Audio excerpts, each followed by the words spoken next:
All right. And then, of course, we can talk about this if you want right after we get started here. Let me just get things started.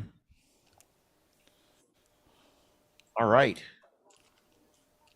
And hello, everybody, to everybody that's joining us on YouTube. Hello and welcome. This is the Southwest Florida TechNet.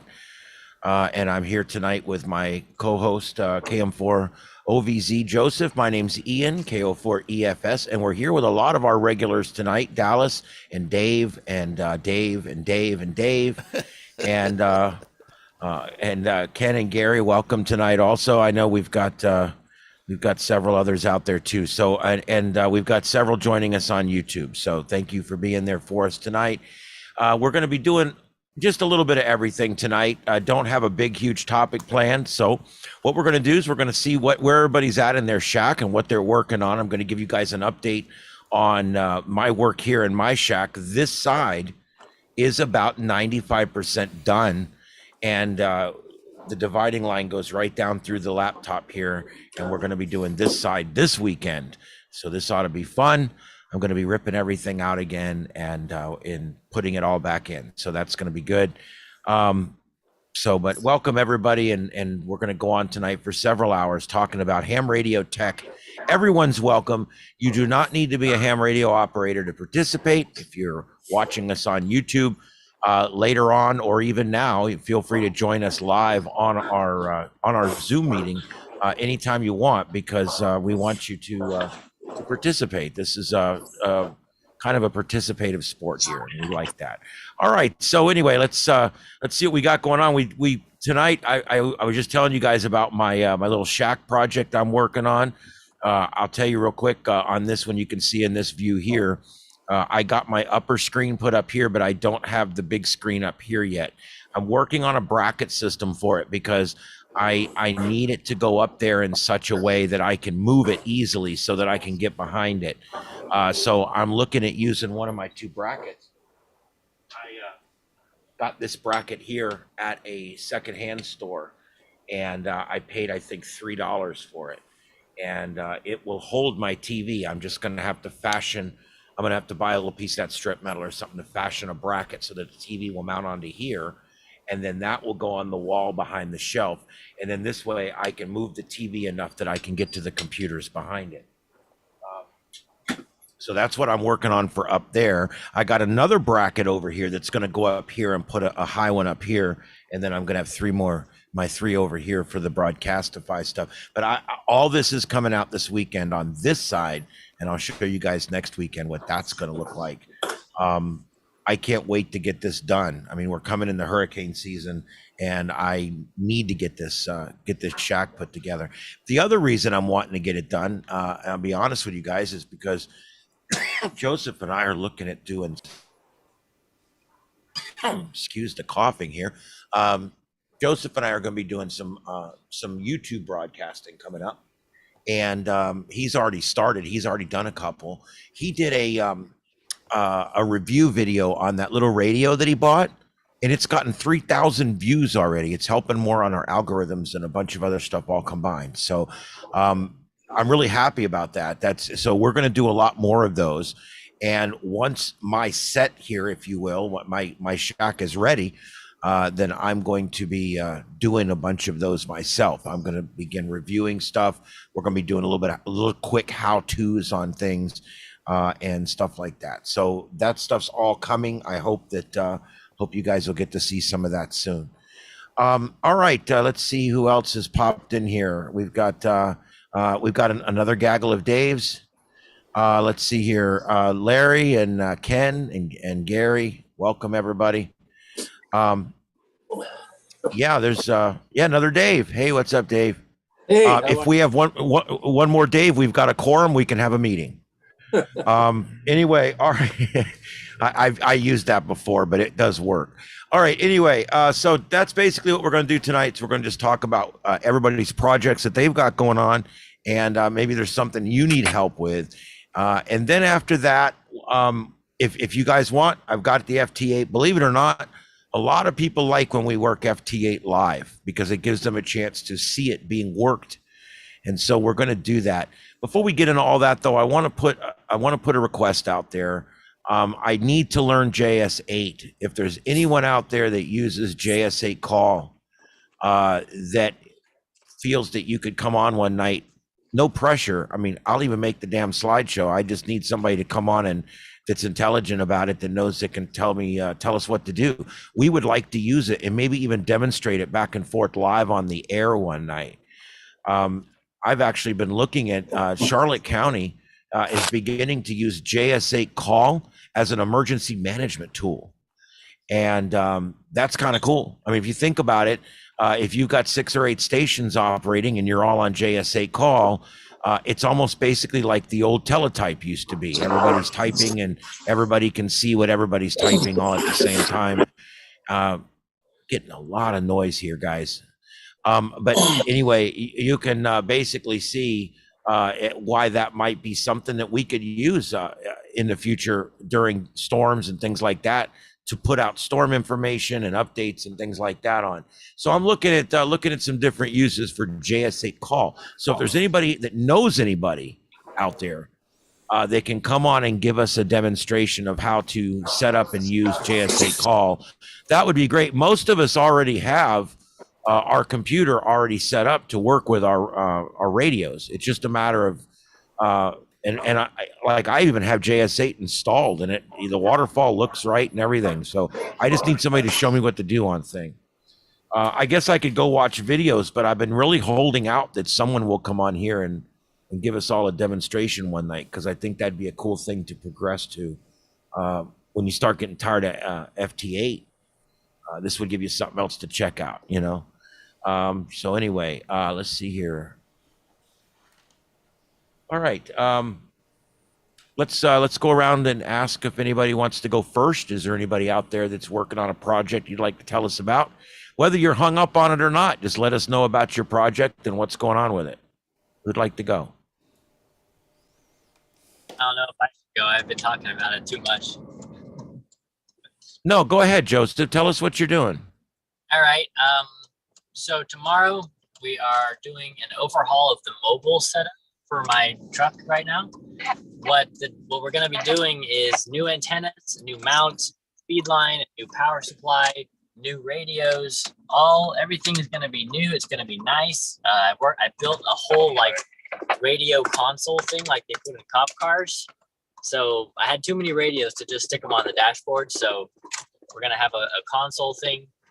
We're going to have power delivered over thick wires for future expansions whenever I want to add amplifiers and stuff like that. There's going to be a cabinet where the power is going to come in and like a bus. It's all going to be connected in one area. And then we're going to have the feed line. It's like this low loss, high power feed line. It can handle like thousands of watts if I ever want to do that. It's going to be pretty cool. And we're going to try and do it all in one day. But it's a pretty big job because you got to drop the headliner in the vehicle, because you got to get to the roof. You got to drill a whole bunch of holes in your roof. There's a lot that goes into it. And I thought I was prepared until this evening happened. And I realized that I still needed some tools and I still needed some parts. So that's why I'm running into Lowe's right now to get those final parts. I'm going to get a step bit because I don't have anything big enough for these gigantic. This is just a piece of the mount. You got a PL259 right here. And then you have, I don't know what you call this, 3/8 threaded rod. And then there's like a disc that comes off like 4 inches from the side. So it's a really heavy duty mount. And I got to get some tools to drill through the roof with this. But it's going to be a pretty big setup. And we've also got a really nice camera and a tripod. And my friend is going to be cameraman. And we're going to try and make some videos out of this. I've been recording every step of the way what I've done so far with the radio cabinet, with the DC power bus thing that I made. It's all been documented. So we're going to try and make some videos out of this. And I think it's going to be very cool, but it's going to be a lot of work. I went to the warehouse and went in the scrap wire bin and I got some of this stuff. This is like, believe this is 2 gauge. Very heavy, very over. This is extremely over. That's like, that probably is 2 gauge. Holy crap. It is 2 gauge. That's welding cable, isn't it? Doesn't that drive a welder or something? That'll hold like 300 amps. It's 2 AW. New AWG. So yeah, it handles a ton of power, and I don't have any amplifiers that would suck up that much juice just yet. But in the future, I want to run some serious power through my setup here. So that is future proof. It is going to be designed so that I can upgrade in the future and not run bottlenecks like that. So, yep, it's pretty serious. It's going to be a lot of fun, I think. But that's what my project is for now, is a gigantic mobile overhaul upgrade thing. I've got a 7-foot 2-meter antenna. It's a Hustler CG144. And then I've got a 6-foot CB antenna that says a Fire Stick KW6. So you know what I'm going to do? We lost his audio. No, I can still hear him. Or is it just me? Can I hear me? I can hear you, yeah. Can Ian hear me? I hear you. I hear you. Keep going. Okay. I've got a gigantic 6-foot CB antenna, and it's going to go on there. And I got a new CB radio somebody sent me. So there's going to be a lot of stuff that's going into this upgrade here. But this is the vehicle. So right now, I currently only have the dual bander on the roof on a mag mount. That's all going to be different later. So. That Yep. GPS on the front. I have cell phone. I have a dash cam and a phone mount. No, on the roof. Oh, that's the OnStar thing. Oh, okay, yeah. Yeah, I pulled the fuse on that because apparently they can shut down your car remotely. Yeah. Or not in this particular truck, but in newer versions they can actually shut down the truck if it's like reported stolen. And I don't know if my opinions online suddenly become a crime, then I don't want them shutting my truck down as I'm trying to make my getaway from the woke police. So I believe since 2012, all vehicles can be shut down. Yep. So this is a 2004. Yeah. I don't plan on upgrading anytime soon. Or downgrading, yeah. Or downgrading to a modern car. So anyway, I'm going into the store, so I'm going to probably mute my mic here, but that's my project. Okay. Can you guys hear me? Yep. Yeah. I had some issue here. I don't know what happened. My production sound card, I lost my headphones on it. Okay, Joseph, I guess we'll take the spotlight off there while you're doing your shopping. All right. So anyway, let's let Joseph get to his shopping there, and that's pretty cool what she's doing there with the mobile. I eventually am going to set up a mobile too, but I'm going to do mine with a box. I just want to keep one radio in there all the time, and then if I need more, I'm going to have them like in a big U12 Go box that I can sit in the passenger seat and have everything I need. But anyway, okay. Anything else on that before we move on? Well, I got something to say. Okay, go ahead. I have something here I want to show you all. You see what Okay. that is? I'm going to spotlight you. There we go. Oh, you're up. You're up and running on FT8. FT8. I'm up and running. All right. After a new hard drive and a reinstallation of Windows, and it's finally working. Yeah, it'd probably been easier to drive all the way to California and slap Bill Gates. But but anyway, you got it going. That's the main thing. Well, that's good. I'm glad to see that. We're gonna do that here in just a little while if you want. We're gonna go ahead and see who can hear who on there, like we do sometimes. Boy, 6 has been wide open during the day. Yeah. Oh my Lord, it's just been wide open. 10's been pretty good. I've been doing a lot of 10. Like I can't really do a lot of 6 right now, but I've been doing 10, and man, I've been just cleaning up on 10. I just run and run and run. Sometimes early in the morning, I'll get on 15, like right after the sun starts coming up. I'll get on 15, and I get all Oceania and Eastern Asia, and it all opens up. 15 and 17 right after the sun starts coming up. Anyway, Anybody with propagation reports? Well, 6 meters, as you say, has been going just crazy. I have got, I've basically done all 6 meters this week, and I'm just looking now. I've got a bunch of Canadian stations. I'm in a ton of US this year so far. I think we're in our 4th or 5th week, other than the few days we had in January. I am now up at something like 36 states, and let me just quickly look here. 36 states and 36 states. Yep, 36 states on 6 meters. Wow. From here, bearing in mind that's a hamstick dipole, but that is about to change. That's one of my projects I'm going to tell you in a minute. And 14 countries.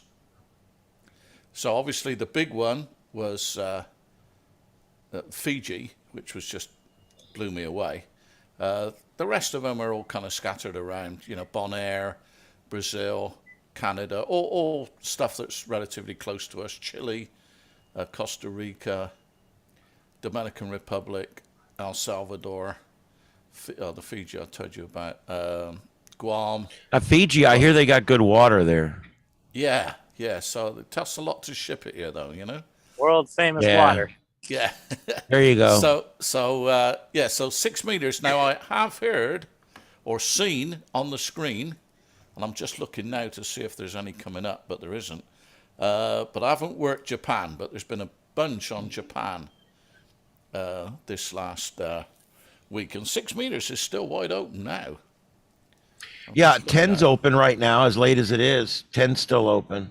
In fact, I'm actually working VA3 XOV, and he is up in. Oh, okay, he's not that far away. Fox November 03. So, Have you ever worked AC4 AB? Yeah, he's up in. I've actually emailed him. He's actually up in North Carolina, or is it South Carolina? Yeah, I asked him. He's not that active, but he wants to keep his call sign. I wanted to buy it off him, but because I looked in QRZ and whatever, and he's not very active, but he doesn't want to get rid of it. And I can't believe how many people scored these really good call signs and then they sit on them for 30 years. Yeah. And then they die and it goes for 9 more before it falls off. Yeah. Well, this one was given to me by the FCC. I didn't apply for this one. So this was given to me. Evidently, if you pass all 3 exams in one go, which is what I did, I know it sounds great, but it's not that good because I've been an amateur for 50 years. When I used to use my British call sign, we have a responsibility. No, hang on, what's it called? Reciprocity. Reciprocity agreement with the US. Basically, you just have to let the ACC know where you are, and they let you use a W in front of your call sign, which I did. Which I did for like 30 years, and then they wrote me a letter saying you can't do that anymore. So, it's meant for people on vacation, So they said, we'll give you 15 months. You've got to take your tests. So that's a story in its own. So I did all 3 at one go. Because there are, a few differences between the two countries as far as the test is concerned, but not that huge. So if you do all 3 at once, you get the 212 call sign, evidently. And I like it. It's easy. It's good on CW. Not that I do much CW, but, I wouldn't mind changing it for, because I feel in contests I'm at a disadvantage having a 3 call, especially if I'm doing the Florida QSO party. But anyway, that's the quick 6 meter report. There has been Japanese stations up. There are people calling and working Japan stations. I've seen them, and they've been like F20, -20, -22. But so far, none of them have come back to me. So that's a bit of a disappointment this week. But what I've done, I took advantage of the cooler weather last weekend with all the rain and everything else to work in the attic. So I've been working in my attic. So I've now got 5 antennas for 6 meters in my attic. Shit. And, and I've now got a switch, you know, one of these Ameriton RCS8V remote coax, which I can't show you because that's another project I'm working on. But next week I'll be able to show you. And so I can switch from a 4-element, a Moxon, a 2-element, and the hamstick dipole. I can switch between each one. Unfortunately, at the moment, I haven't got the SWR on all of them close enough so it doesn't affect the tuner. I have to use the tuner just a little bit to tweak those last, few bits out of it. And to be honest, it's not making a huge amount of difference. The 4-element is better because that's pointing northeast. The hamstick is now pointing hamstick's pointing northeast, southwest. The 4-element is pointing northwest. The Moxon is pointing southeast, and the 2-element is pointing southwest. So I can't rotate, so I was thinking, okay, different element, but didn't want to use the same antenna, so I'm trying different ones. And the hamstick dipole really does stand up well. It really does. So it's almost omnidirectional. It shouldn't be. Is there a mountain lion in here? Sorry? We have a mountain lion in here? sounds like it, yeah. So that's, and the other thing I'm doing is I'm upgrading the video, for zooming and stuff. So I'm getting a couple of web cameras that stand on their own, a couple of lights, and I'm getting 3 things. I can't remember what the other one is. So that I can move the camera around and show you what I'm doing. And the other thing is I bought a very broken Alex loop, which I can actually show you because that's right behind me. How do I do that? Hang on. An Alex loop. I'll admit I'm not familiar with that one. All the loop antennas, Alex is deemed to be the best. The Bill and John aren't bad either, but they're supposed to, well, yeah, because the guy who does it is Alex. So right behind me. Do we have a David loop yet? I mean, you don't have a Dave loop? It's a little bit fragile. All these Daves in here and we can't get a loop going? Yeah. See, look, you get 2 loops at the top, but this is all. Oh, yeah. So it's held with, it's a mag loop. And then you get this huge loop on a tripod. Oh, yeah, I've seen those. Yeah. They're supposed to be good. It was another one. So, guy had moved house a couple of times. It was kicking around in his shack. He'd lost parts for it and everything else. So they're about $600 new. This is an older one. The newer ones are better. But, we negotiated. I got it for a good deal, and I've been playing around with it. And it kind of works. I've got everything's really critical because it's got a variable capacitor in the middle. This thing here, this is a capacitor that inside of there that tunes it. And that was kind of rusty and stuck.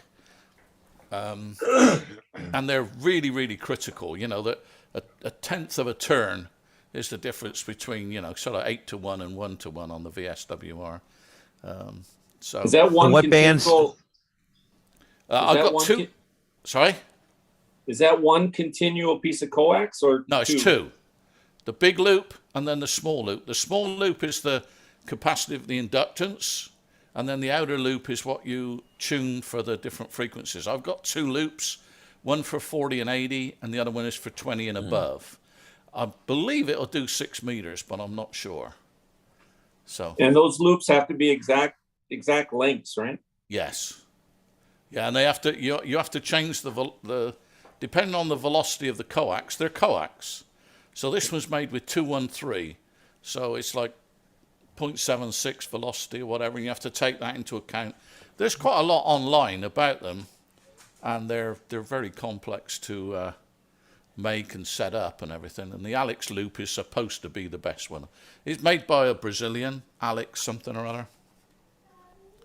But, you know, I thought I'll take a risk, and it seems to be worth it. I want to use it kind of portable, get it down by the ocean where they're supposed to work really well. But mag loops are supposed to be, they're really directional, and you can null out, you know, the signals from the side just don't exist. I don't think there's much gain with them, but I've never really played with them before. It was something that was, you know, going, and as you know, I kind of take the risk with antennas and stuff. I'll buy them, and you know, I did really well up at the Hamfest, Fort Myers Hamfest. I bought 3 antennas for $30, and all 3 of them are really, really good. Wow. You know, well, I had to do some work to them. You know, quite a bit of work to the one, but all 3 of them are really good. Which is. I'm kind of over buying new stuff. I got to tell you, when it comes to, you know, stuff I want to experiment with or play around with, I'm having real good luck going and buying it off tailgates. Yeah. You know. Yeah, you don't get the latest and greatest, but you tend to get a lot of information, and the bugs are ironed out. So yeah, and the other thing is, I find it, if you learn it on the older equipment and then move up to the newer equipment, that's a better progression. I got a rotor tuner, and I have gotten really good with this rotor tuner. So many people become hams and they go right into a push button tuner, and they never kind of get the whole, you know, the feel LC for bridge it. thing. I don't know. Yeah. Yeah. So I don't know. Maybe I'm wrong on that, but that's my opinion. Is I don't think we all should have to start with a spark gap, but I do think that it's cool that we, you know, that you kind of go back and use some of the older stuff too. On Craigslist today, I got a notification on Craigslist. Let me see if I can pull it up. I'll show you guys. For someone selling a piece of ham equipment here in town. And I got thinking, hey, that would be cool. But then I got looking at it. That's not a radio. That's some other thing. So I'm going to pull it up and show you guys, just because I keep an eye out for this kind of stuff. I just got to find it. Just give me a second here. Here we go. Ham radio results. And we pop this out. Pull it over here. Full screen. And share. There's like 10 things you got to do. There it is. That popped up on my Craigslist. It's right up in Punta Gorda. But I thought at first, I'm like, is that some kind of Heathkit receiver or something? I want that. But it's not. It's a station. It's for like connecting a foam patch or something. Yeah. Well, it's connecting all sorts of Heathkit bits of equipment together. It makes it makes the transmitter and receiver track together if you've got the 2 correct models. I can't remember. There's several of them. There's I mean, this is Rick's error. Rick should know all about this. Say that. And it's got a clock. How about that? Yeah. Made And of it still works. Doesn't it do like SB20 and SB220 and probably. and then also it does the 500s, I think. Wow. But it makes, yeah. I can't remember all of it. I mean, this piece of equipment's nice. I saw this and I'm like, well, I'm not even sure what it is, but I'm going to show everybody that this is out there in case you're looking for something like this. Oh, you know who I need to give it to is WA4WDV out on Sanibel. He's into this kind of stuff. Yeah. Anyway, I just wanted to show you guys. It's $100. There it is. Wow. Okay. Yeah, it's on Craigslist. There you go. All right. I think this guy, I just looked, he's also got a HW32A, but he wants $400 for that. That's a lot of money. That's a piece of older Heathkit gear as well. I guess it's the same guy because no, I can tell you. Yeah. But Now decided that I'm not getting into the really old stuff yet because I'm into the newer stuff myself. So, but you know, I look at Dave's room over there, and I love his big radios back Yeah. there. I I was do. gonna say, I'm Dave- enamored by the big equipment. I love the older stuff. Yeah, Dave should be the guy commenting on all that. Or are you not a Heathkit guy, Dave? Yeah, I got a lot of heat kits. Oh, looks like I lost video. Can you see video from me? WG. No, we lost your video, but we can still hear you. Okay, well, I got a DX60, and the two that you saw in the rack, those are the Heathkit Apache and the Mohawk, and they're 100-watt AM single sideband transmitter and receiver, and I don't have the station console you have, but I have the station monitor, which is the same size. It's got an oscilloscope in it, and I've got a Heathkit tuner, a manual tuner, with a big rotary inductor in it. Oh, let's see. That's all the Heathkit stuff I have. Yeah, those Right, and those AMs, you really needed the monitor, didn't you? Because you have to set the thing up. You have to set your audio up so that you get a nice clean sine wave, don't you, with the AM on the Heathkits? Yeah, you don't want to flat top it or overdrive it. Yeah. Yeah, some of them generated a tone, didn't they? I seem to remember somebody generated a... lost your audio, now we got your video. That was my favorite point to is the DX60. Okay. And over here, the one I'm pointing to now is the transmitter, the Apache, and then this one here is the Mohawk. Are they multi-band or single band? They're 5-band. That's Nice. cool. This is my first 2-meter rig. oh, look at that! I bet it still works too. Yeah, I haven't plugged it in lately, but it probably does. It's HW2036. They had a Nice. 2026, which caused some problems, but this was the next generation. I bought this in the New Orleans Heathkit store. I drove from Biloxi to New Orleans to buy this thing. And I was still an airman without even the first stripe. But I saved up I wanted a new radio, so I built this this was kit. This one of the first kit 2-meter rigs out there.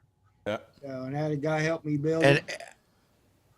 And I'm gonna guess there's no PL encode or decode in that thing. Actually, there is. It's rather crude. Really? Yeah. This thing. Oh here, wow!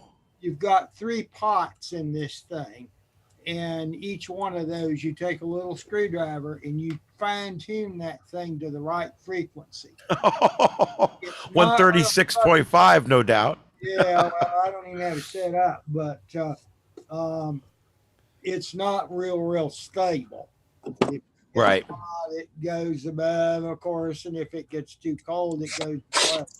But anyway, That's what was nice about living in Florida was all the repeaters had the same tone. yeah. Well, they Yeah. don't anymore, but the ones in at least all the repeaters in this area, most of the repeaters in this area have the same tone. But I don't know how it is up in Alabama, but Yeah, they got different tones up here.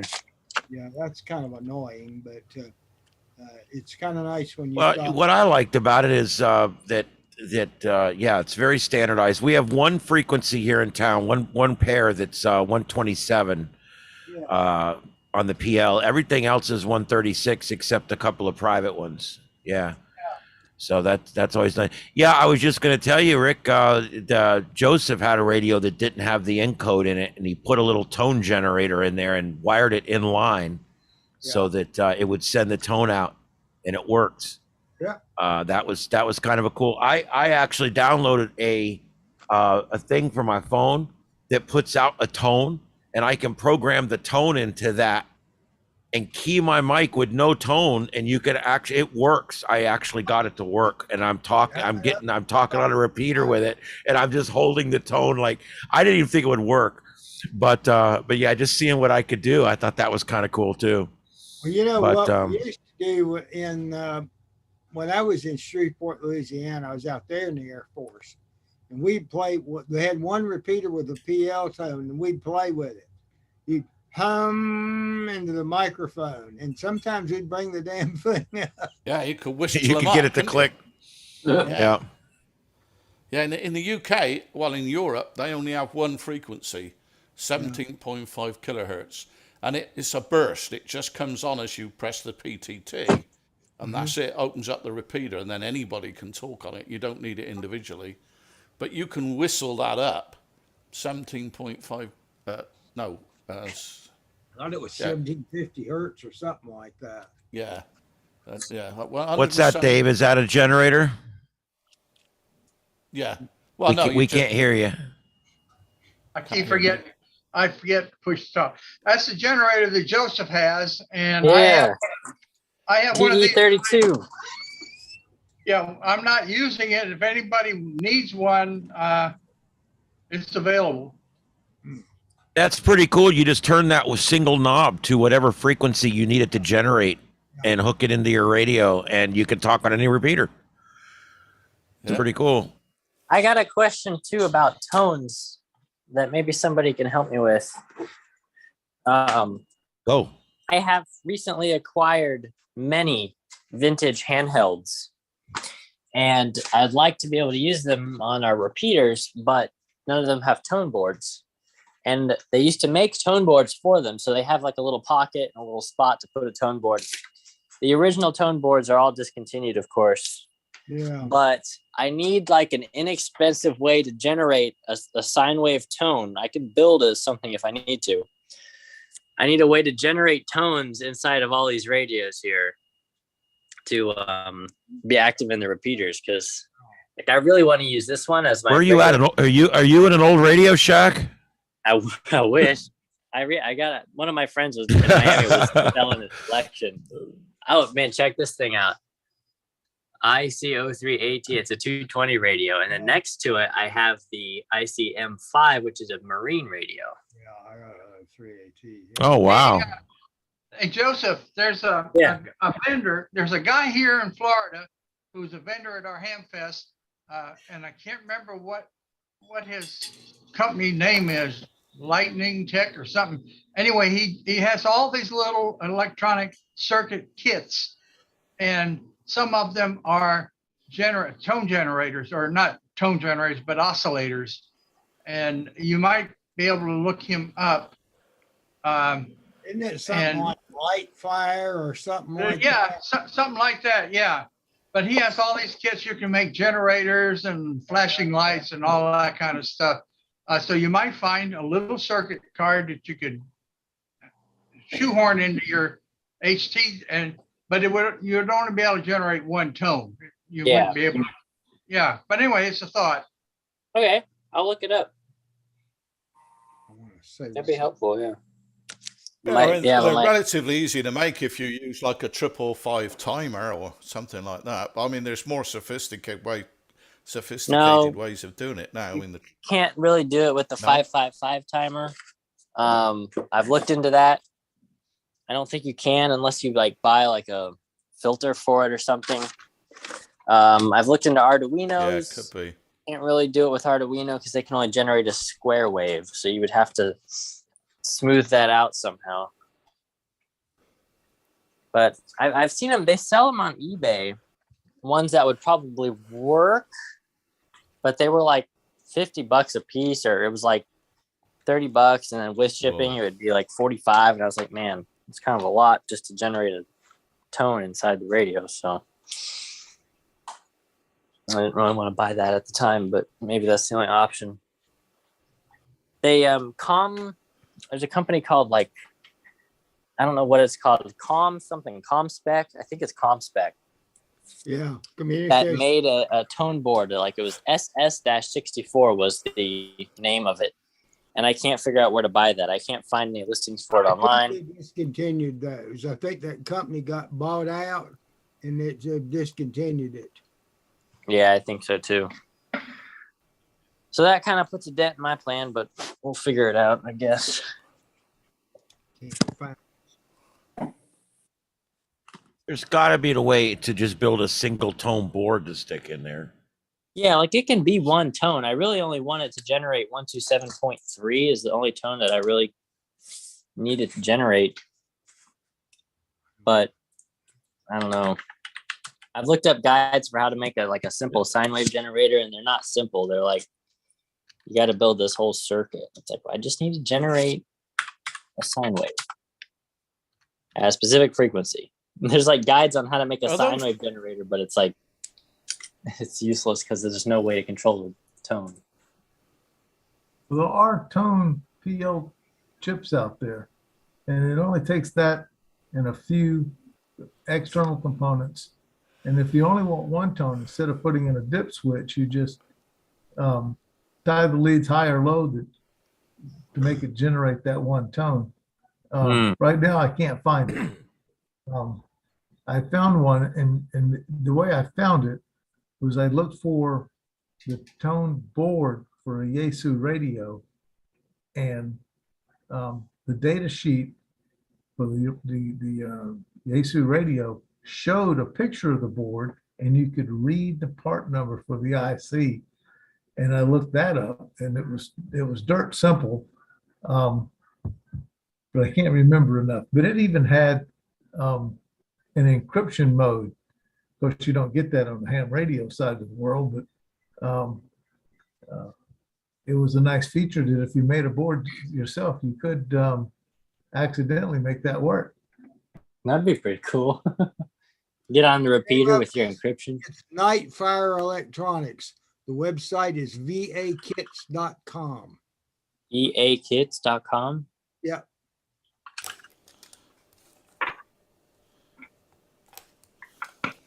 Yeah, I don't know why they got that address, but it's That page does not exist. I think I typed it wrong. That's It's VictorAlphaKits.com. yeah, Oh, Victor Alpha. yeah, that's it. Okay. I love that. Resistance is fuel. Ghost detectors. Ghost. Well, they detector? got to have those. It slimed me. It's just an EMF detector is probably all it is. My question is, how do you test those? You have to have a controlled environment. Where do you get the ghost? Yeah, exactly. They don't Well, really... you go to where they are more likely to be. I mean, that's where you start. There is no way to completely quantify that whole thing. That's why it was very frustrating for me. But I still had a lot of fun with it. I did it long enough to be convinced that there's an intelligence out there. Wow, there's a lot of cool stuff in here. Well, What am I you've got looking cats. for? You Let's know see. that cats can see shit that we can't. Oh yeah, and they do. Yeah, I'm still impressed with your cat. After your Dogs. little event the other night, the cat went out there fighting, and the dog went and ran and hid. That Yeah. was impressive. Yeah, I never want to get in the middle of a cat fight. No, absolutely not. The I dog. can't see a CTS. I love that my son-in-law yells, "Get him, get him, get him," and the dog runs in the Runs house and the cat inside, takes off yeah. after the guy. Yeah, the cat's like, bring it, you know. I told my son-in-law, I said, that dog's about a year from get him, get him, get him. That's a chicken If ever. right now. I can't Sorry see. for the rest of you. I'm sorry that you can't don't know what we're talking about. But anyway, where is what am I looking for? ham radio kits. I don't see a. Oh, there it is. It's right in front of me. Search. So I've got a Ring my question. doorbell. Is this tone continuous? Yes. Yes. Okay. There's a Yeah. tone encoder in LM567. I suppose you could use that as a tone generator too, I would think, but it's not very stable.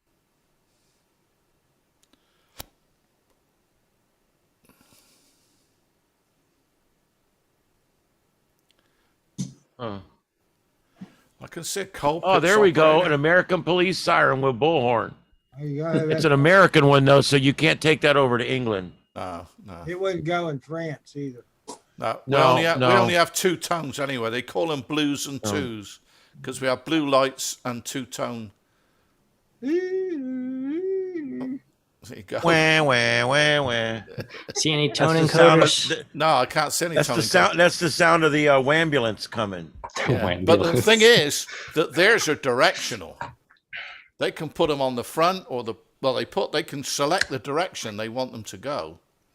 So, and they're really good. I mean, there's a separation of like 60 or 70 dB. So you can be right up behind one and never hear it, but the guys in front are all diving into the ditches. Oh, there's a British police siren with bullhorn. What does British police siren sound like? It's like No, No, that's they're that's two-tone. Ghostbusters. Yeah, they're two-tone. Well, I don't see an undertone, so I don't Our know what police else to look sirens are at. better. They got some kits. Well, ours all have that in them too. Every siren I had in every truck I drove, every cop car I ever drove, every siren I ever used, it had wail, yelp, and high-low at the bare minimum. Now, the ones I liked was the federal signals because some of those on the older ones, like the directors and the interceptors, if you wedged it right in between high-low and yelp, it would do dog, dog, kitty, kitty. And we used to love that one because it'd go, yeah, yeah, yeah, oh, oh, oh, yeah, yeah, yeah, oh, oh, oh. And it would do that. Have you heard that before? That's literally, I can tell you what kind of siren. It's a federal interceptor. We used to have them in like 5 or 6 trucks. You'd hear us coming. We'd all be coming down the road, dogs and cats. Row, row, row, ow, ow, ow. It was funny. We were like, what the hell is that noise? If you wedged it in between wail and yelp, it would do this thing called dive bomber, where you go, ew,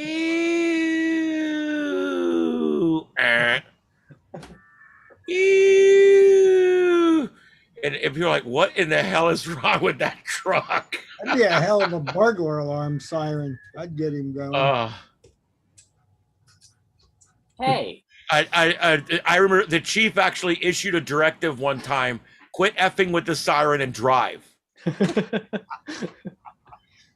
It was one sentence, an entire directive, one sentence. Stop effing with the siren and drive. All right. Well, I don't see this thing, but I'm sure it's in here somewhere. No, I don't see a tone board. Got any kits? I just thought of a topic for next week, and it's gonna be good. Okay. It's gonna be good. It'll be good. Don't be drinking that chocolate milk in front of me. Oh God, is he eating again? I'm not looking. Look down under kits. And you got I'm looking under ham radio kits. He's got a little thing here. Kits. He's got all sorts of kits, seasonal, siren, etc. And then I did find he's got LM386 audio amplifier kits and LM3555 timer kits. I'm surprised the timer can't generate those time. Well, timer, tone, and order. I'm pretty sure it can't. Because I used to generate all sorts of things with, I mean, like, it was 30 years ago, 40 years ago. That chip's been around forever. check test equipment. Okay, There's a ton on of- his webpage, under kits, sound effects, he has a step tone generator kit for $7.99. Now, I What don't is know- a step tone? Well, I imagine it goes back and forth between two, but maybe you can clip the lead that makes it shift tones. Can generate a tone that will be varied by tone and pitch. Use a temp geometer to create your one tones. That'd be more like a CW tone, though, wouldn't it? Tone and pitch? Yeah, that's Huh. what it is. Change the pitch. I don't know. I found a schematic here to make a this frequency range is 670 to 680. Well, that's useless. Yeah, you need it going up to I need it lower. I need it 127.3.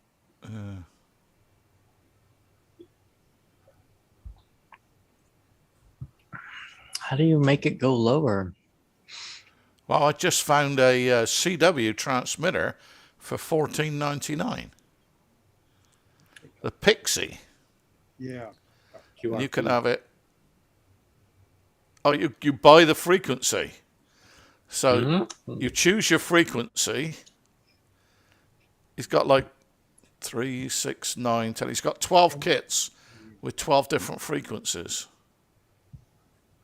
Well, it's ham radio, so there won't be anybody on the radio anyway, so it don't matter what frequency you get. No, they're all on YouTube. They're all talking about it and not doing it, you know. Yeah. No, they're all over on YouTube bitching about how there's nobody on the radio. Yeah. The band is dead. The band is dead, Jim. Yeah, I had the guys. The guys were, I don't know, on QRZ. You know, I mean, there's people on there that are ridiculous, but they were all complaining about the 6 meters being open and nobody being on it. Everyone's on FT8, and I was thinking, I worked about 50 stations on SSB this week. I don't understand what they're talking about, but I always call CQ. I think the problem is it's not the people are not on; it's that nobody calls CQ. And it's amazing, 6 meters particularly, if it's open, you call CQ, as soon as you drop one person, somebody else jumps on. You only have to call it once. Like QRZ is the frequency in use, please, or something, you know. Yeah, I just find a little spot and go for it. I call the same as on FT8, I always call CQ anyway. And I'm sure that's to do with my success. You know, and I'm calling CQ at the moment on FT8. SSPL tunes to your old VHF rig. March 16th, 2017. That's not too long ago.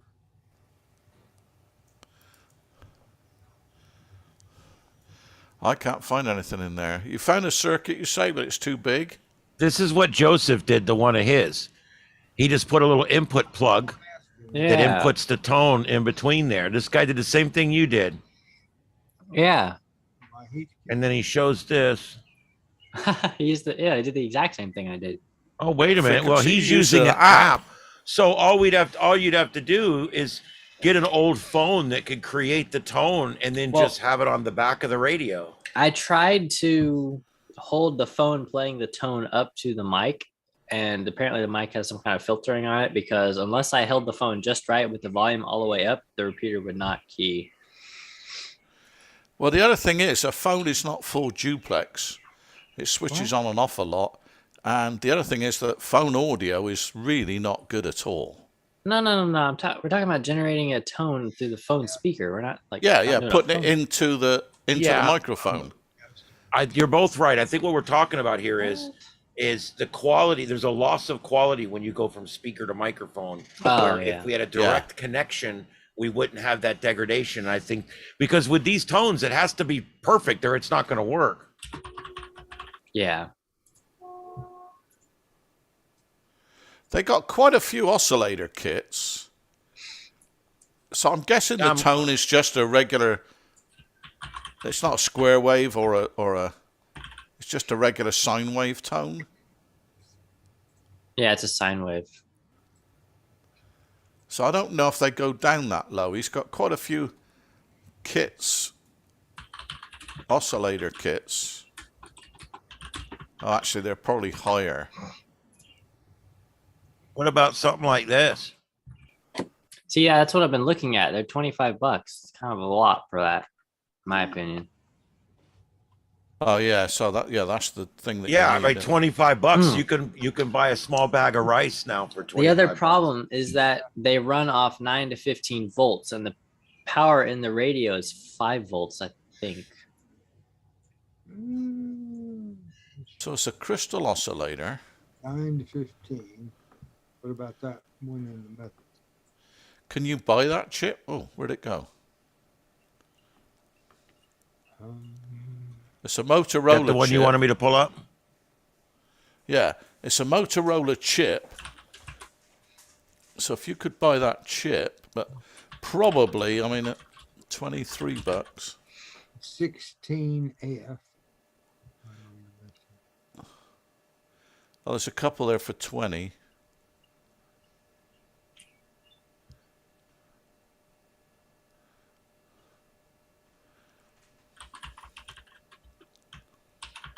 I love these translated ones.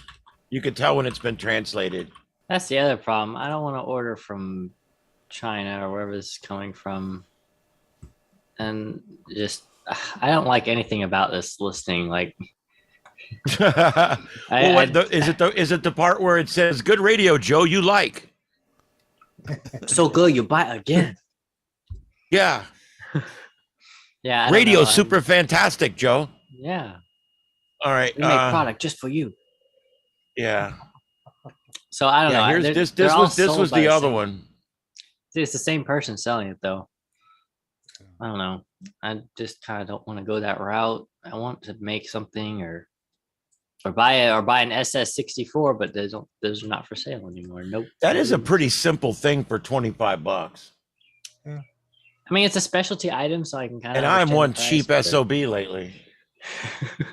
I mean, that $25 will buy 7 packages of ramen noodles. I think you get a lot more than 7 packages for $25. Not anymore. Have you been to the grocery store lately? Oh, has it really gotten that bad? Oh my gosh. Ooh, Heathkit HW 2-meter VHF. Hey, I think I know who's selling that actually. I think I know the guy For who's parts selling not that. working. They all listed as 4 parts not working, just so that Mark people- and Mark and What Roxanne. you do is buy several of them and cannibalize them and get one that works. Yeah, that's what I'm doing with laptops at the moment. You guys have better luck than me. If I buy 3 radios, what I end up with is 3 broken radios. With the same part broken. I'll never get them all working. I'll never get one of them working. So Yeah. Yeah, we've been donated 6 laptops, Dell D600s. One of them we've butchered to make the rest work. One I've got rid of. They were clubs, so I've given them to club members. I've got 4 left. And we're trying to, the batteries are gone on the motherboards. yeah. They kind of work. So I'm giving them away to members. But Nice Linux boxes quite frequently. well, yeah, but the other thing is that they got an ATA stroke 100 hard disk in them, so you can't put in an SSD because the interface is too big. If you could put an SSD in, and I would do it, put an SSD and convert them to Linux, and they'd be great. But Yeah, these cards are they're $26, and this one has 13 out of country shipping. So I'm like you, Joseph. I don't like the looks of that at all. Midland Radio multi-format encoder DTMF. Now that's the one that fits inside of a. I've actually got. EU7 tone encoder for Kenwood TR751 TM2550. And Yeah. TU9 tone encoder for TU. Oh, I like this. I like this one. It's too big for his handhelds. Yeah, it won't fit. No, it's too big for handhelds, but I mean, And it's Everything that would be else is perfect good. for a mobile. Wonder if that $5 bill is real. I don't know, but with that $5 bill, you can buy 1 pack of ramen noodles. Dude, I'm sorry. I'm not going to get into politics, but I will tell you this. I went to the grocery store and I filled up my shopping cart. We call them buggies down here, but I know everybody from up north calls them shopping carts. So I'll call them shopping carts so I don't get told what's a buggy. But anyway, I filled the shopping cart right to the top of the shopping cart with 1 bag of cat food underneath, $363. And there wasn't a steak in that bitch. Gosh. And So Dave is I'm the done. one- I'm done with this. Dave probably I'm calls to the them a point now where I trolley. can't afford to eat no more. Dave calls him a trolley, probably, doesn't he? I do. Yeah. It's The not shopping A Trolleys. trolley. A Shopping trolley. trolley. A Yeah. trolley A rides trolley? on rails. A Shopping- trolley Oh, is a hell, mate. train. Get your facts straight, man. A trolley goes on the track and it has a little thing on top that gets the power. Now you can have trackless trolleys. That's You what know, that's what they have in Boston and Philadelphia. They have the trolleys that people jump on and off, and they don't have tracks. They just have wires above. That's true. But they still don't go in the store and get groceries. Oh yes, Philadelphia. You'd be surprised. Okay, do I have the microphone? All right. Go for it, Dallas. I just posted Go a ahead. link to a data sheet that's in the chat, and it has a very simple Okay. schematic, a handful of parts. Now, I don't know if you can find the IC anymore, but I think it's like page 5 of the. Page 5. Oh, that looks good. Oh, 5. You might be able to build with something. look at that. It generates all the standard tones. Well, almost. FX. It's got 136.5. That's I was going to say. That's the only one we really need right there. Well, But see, here, it generates 136.61. So it's like very close. Yeah, well, this is a close but no cigar type of thing here. Well, I think it would work, isn't it? I think it's implying that it would work. I guess. Because it says nominal frequency in hertz, and the next to it, it says FX365 frequency. So 127.3 would be 127.08. Weird. 136.5 would be 136.6. How much is the tolerance on a repeater? I think there's a fair amount of tolerance. yeah. I know that on the one handheld, I was always generating a tone of 136.3 for the longest time, and it worked on all the repeaters. So an FX365J. Put a dip switch on that puppy and you got it. Well, we'll just have Rick whip one of these up for us, right, Rick? One of these days, I'll find something Rick it. can't do. Bad news. The good news is I can't. You guys know. If you guys don't know by now, I can't solder worth the crap. So every time I need something soldered now, I drive over to Rick's house. It's weird. What's interesting is trying to do it right now. We got construction going on. We're doing the pipeline. We're perhaps piping. we should all buy Ian a soldering iron so as he can practice. I don't think practice will help. He's gonna burn down his shack if we're not careful. Well, with me, I'll be honest with you guys. It's I don't have steady hands. I can't, and I don't see well anymore. So between those two facts, I don't think I have it. I really don't. I've never been able to solder. When I was young, I used to try to solder. I've always had soldering guns. And I've always made the most horrible popcorn messes you've ever imagined. Ian, do you have one of these? Let's see it. Hold on, let me find you. Oh yeah, there you go. Yeah, no, I bought a little one of those, but it was such Helping a cheap little hands. piece of crap. Yeah, but yeah, you definitely need one of those to hold it. Yeah, it's been a lifesaver for me. I got a couple. Yeah. Of them here. And one with a magnet. I do have one of those back there somewhere. Yeah. Well, anyway, yeah, this is interesting. Every That- Yeah. That's the complete deal. That's everything. Because it's So got the filtering to eliminate the tones from the audio, the works. So you have to build this circuit. Then you have the chip. They give you, if you buy the chip, you also have to build this circuit. It looks like, or is that the You got to go to page 5 right? of the data sheet. Whoever's got it on the screen is only showing you that's what's inside the IC. Oh, Scroll down to page 1, 5. 2, 3, 4. There's 2 different schematics. Let's look at the one at the top. So Yeah, you so have the IC. You need a crystal that can be very small. You'll be able to get to You might not even need R1, but you might. That's be the able 1 to- meg crystal. It tells you at the bottom. Oh, okay. You can get those. It's not too hard. Right, and then it shows the dip switches. That's D0 through D5, but you know which tone you want because there's a truth table at the bottom. You Yeah. just know which pins to tie to BSS, which is another name for ground. Well, you could program an Arduino to do those switches. So you could tell Yeah, the you could. you could Yes, tell but the how are you going to get the Arduino to fit in the radio? exactly. Yeah, see, you're already limited for space. Right. So- But see, the IC is about the size of your fingernail, or Yeah. maybe a thumbnail. It's little. So our RX tone. So this is an encoder and a decoder. Actually, it's a Got it. 24-pin chip. Yeah, That's a but lot. it's little. No, that's a lot because normally they're 8 or 16. This is 24. So what's up at the top? I though? keep trying to scroll with my mouse. I can't take these to the picture of the chip. What If there's a picture what of the what do you chip, need to see? The rest of it? Yeah, to go to the bottom and let's see how big the chip is. They should give us the physical size of the chip.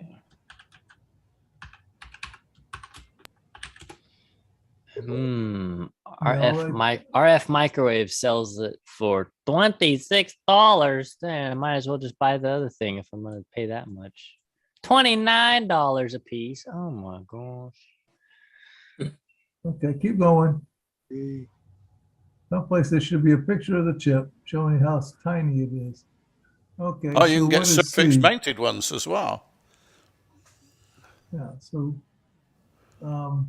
what is that? C A bit more because 25 millimeters. No, 10 millimeters. There we go. That's what I need. Yeah, I found 10.5 them on millimeters eBay. square. I found them on eBay for $8 a piece. That's a lot better than the other thing. 25 or whatever it was. So you can buy that little flat pack one over there, and it's the size of your thumbnail. About that wide. yeah, you don't want the flat pack one really. You want the one that will go into a socket. Because That would be the PLCC one, figure 8. But that's harder to solder for some people. That one with legs would be easier. yeah, but it's also easier to bridge the solder. I'd probably get the one with the Order. legs.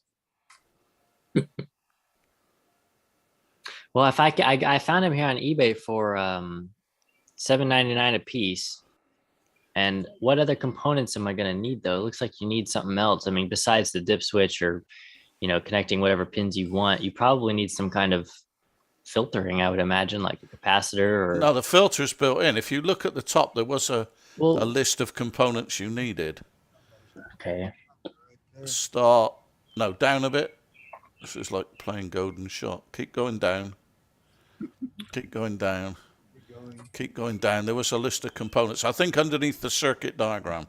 Right there. Yeah, there's Components. the components. So you need 3 resistors, What is 8 capacitor? capacitors, but some of those are the same. Capacitors. You only need 2 different sorts of capacitors. No, you don't. You need a 33 and a 38, 68, and then 0.1s. You need a 68. small signal diode, like a 4041 or something, and a 1 megahertz crystal. Well, that's not bad. Huh. Yeah, I could build half that with what I already have here. Yeah, and then you need C8 a is used for power supply decoupling. What does that mean? C8 is used for power supply decoupling. What is the voltage? Like what voltage will it run off? Does it say? It did somewhere. I saw it. But where is C8 in the circuit? Oh, wait. 3 to 7 volts. 3 to 7. Oh, perfect. Oh, no, minus 0.3 to 7 volts. Minus? Minus It'll run off 3.5. negative power? Well, I guess it's CMOS then. It runs off negative power. This is how you make infinite energy right here, guys. This has been sitting here the whole time. Nobody knew. You can run this chip off negative power. It generates electricity as it runs. Wow. Yeah, I've got a battery that does that. Whoa. So tone. Okay, hold on. So this looks like what I need, and I found it here. So I have like these little copper sheets with holes in it, so you could like make the circuit. That looks like what I need to do. Yep. That'd be a fun project. I feel a project coming on. I Feel a project coming But it looks like it runs on 5 volts for the spec. Okay. Well, that probably is what the radio. I don't know if there's a regulator in there, but I would imagine it's got some kind of.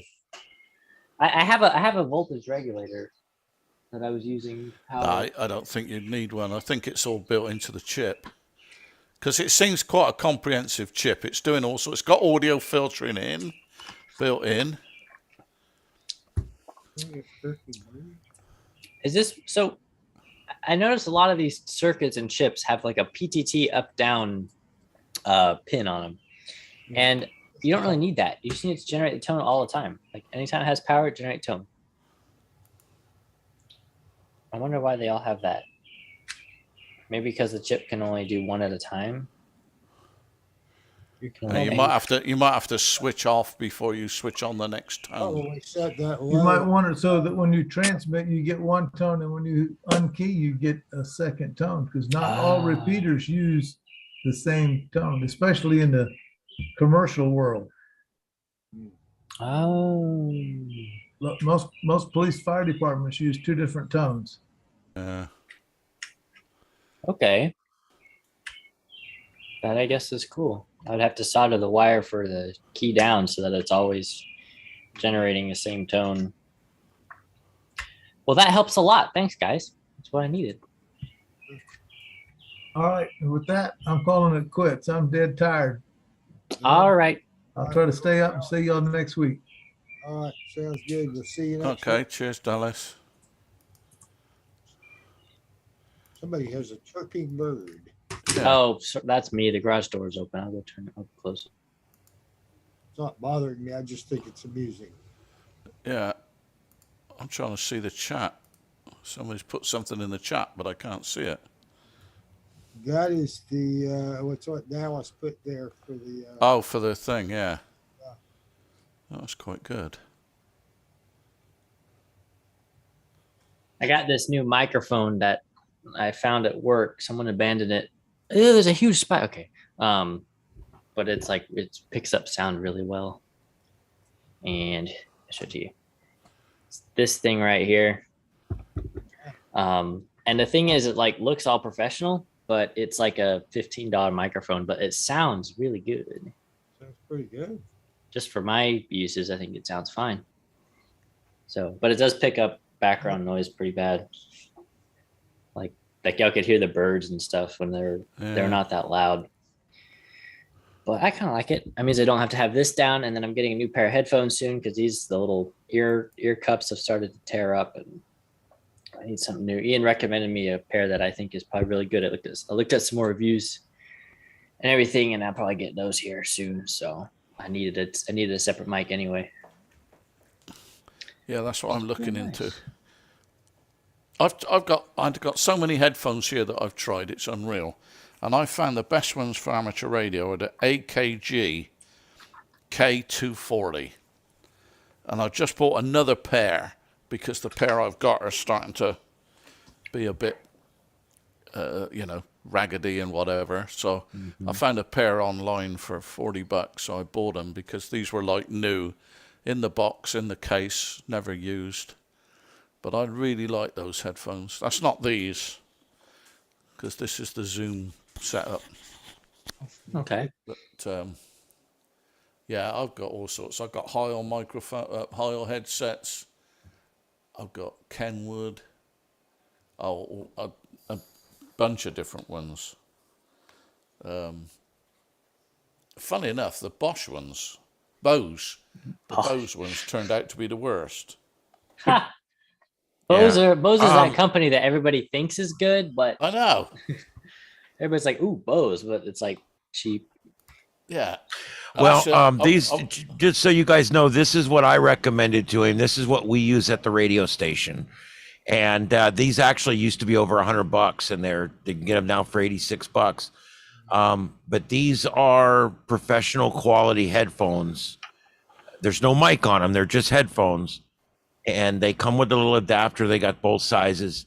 But if you guys are looking for a good recommendation for a good pair of music headphones, radio headphones, these are just the best. They're large diaphragm, headphones, and this is what most of your a lot of your radio professionals are using. So I just wanted to put that out there. Yeah, those are more for, you see, the amateur radio spectrum SSB is a lot less than you use for full spectrum headphones, and I've found that some of them are more biased to the less of a spectrum than we use than others. Right. So, but Yeah. still Well, like I said, I don't know if they're the are. best. I don't know if that's the best thing for your ham radio, but that's what we use at the radio station. They're a very, very tough, very hardened piece of equipment. Anyway, all right. Anything else with that? Just wanted to mention to you guys real quick that we're in hurricane season, of course, and there's nothing going on. We're quiet. We got the first storm of the season, technically, although it was a wash, I guess you could say, pun intended. Really, there wasn't much to it. But I just wanted to go ahead and take a second to bring to you guys' attention the two places where I get all my weather information. Mike's weather page, which is spaghettimodels.com, and of course Ryan Hall, y'all, which I talked to Matt Devitt today about these two websites. I said, Matt, I'm giving out these websites to all my ham people because I love these websites. What do you think about them? He goes, oh, I like that Ryan Hall guy, but he goes, I'm actually friends with Mike. He knows the guy. They go drinking together and shit. So, but it's pretty cool. So Mike and Ryan, these are my two weather buddies. They don't know me, but I know them. And if you want to find out what's going on, this is where you do it. This guy Mike is an actual meteorologist. I'm sorry, Ryan is an actual meteorologist, and he comes on and he's got this amazing studio. And he goes really in depth, and he has all the storm chasers all around the screen, and he's got all the latest different technologies, and he does a lot of different things with the tornadoes and stuff. So just wanted to bring that to you guys' attention. If you're into the weather like I am, you want to check out these two websites, and those links to those are on the newsletter. All right, NOAA's predicting a busier than normal. It's funny because every month they come out with a new article that says basically the same thing again, that they're expecting a busier than normal hurricane season. Yeah, okay. It's always busier than normal. That's because, you want to know why? It's not because of global warming. It's not because the star's putting out more energy. It's not because of the firestorms on Versailles 3. What causes this is the fact that every year we're classifying more and more things as storms. I want you to think about this for a second, okay?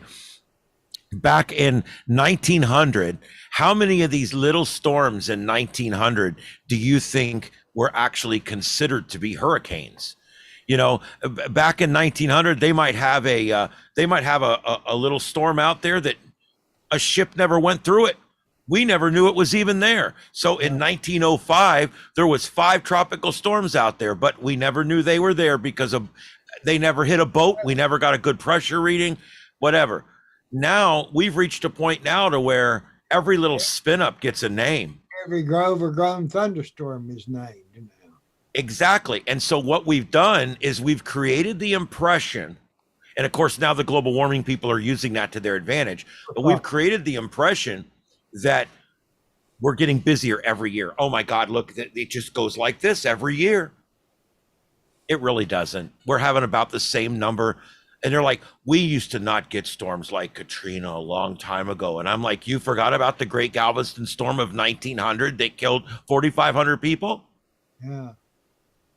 I mean, this shit's been happening since Bible days. Yeah, that's right. It's been around. I mean, come on.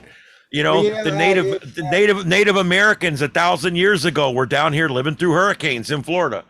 Yeah, nothing new. Nothing new under the sun. Not really. So just enjoy it when they come. Rising statistics, and that's what you. That's right. People trying to push all this global warming hoo-ha. Yep. I'll tell you what, I learned a long time ago, and I'm not going to get into the global warming discussion on this show, but I will tell you, I learned a long time ago that statistics never lie. but liars always make statistics. Yeah. Figures never lie, but liars figure. That's right. That's right. And they generally figure wrong. That's right. I want you to think about this. Remember, there was a time, you guys, most of you guys have been around as long as I have or longer. You guys remember acid rain was going to kill us all. That's right. We were going to be. You guys remember the coming ice age? We are not going to have enough heating oil. People are all going to have to move south to the tropics. We're all going to freeze to death. The polar bears will be living in Georgia. And they said this for years. There's actually Time magazine with a polar bear on the front that says we're global warming, and another one with polar bear on the front says global cooling. So, you know, it's kind of crazy when you think about how it's every decade there's a new disaster. And the truth is, the Earth's always changing. There's always going to be another disaster, and we don't necessarily have to blame it on somebody unless we're just trying to create political change. It's Florida will be underwater. that big orange thing, 93 million miles away. Yeah. Damn That's thing. why I said you're trying to tell me that me and my car has affected a change on the planet, but the star hasn't. Yeah. Stuff is just, The output of the star is the most important thing. And until we can accurately measure the output of the star and compare that to our research we've done here, your research is worthless to me, because you have to look at the energy source, right? yeah. Anyway, all right. So they're calling for 14 to 21 named storms this year, 6 to 10 hurricanes, 3 to 6 major hurricanes. That's a lot. With 1 to 3 being about average, I mean that's a lot. 6 is a lot. So I just wanted to bring that to everybody's attention. You guys see the names for this year? They've got the name list out for this year. I'm on it this year. And you know what? I used to own HurricaneIan.com. I actually owned that for like 5 years. And then I gave it up because I wasn't even using it, right? Now Ivan or whatever was retired, so they put me on the list now. Well, So now I wish I had that. Richard, and then my old girlfriend is right before me. Well, there you go. There you go. Hell of a deal, isn't it? Yeah, there you go. Well, if it's going to be an active season, that means at some point there will be a Hurricane Ian. And who knows? Yeah. Maybe it'll be a big one. It'll come tear up Florida again. Well, if it's anything, who knows? They'll probably be going into the next alphabet after this. You got a communist on there between Julia and Lisa. We got Carl, he was a communist. Yeah, he was a communist. Nicole the Great, he was a communist. Earl Gladstone? Who Well, the hell Ian's do- not a communist, I can tell you that. Yeah, Here's Richard. Tobias. So what did you guys do on your net last night? We discussed the hurricane names and whether they were communist. Absolutely.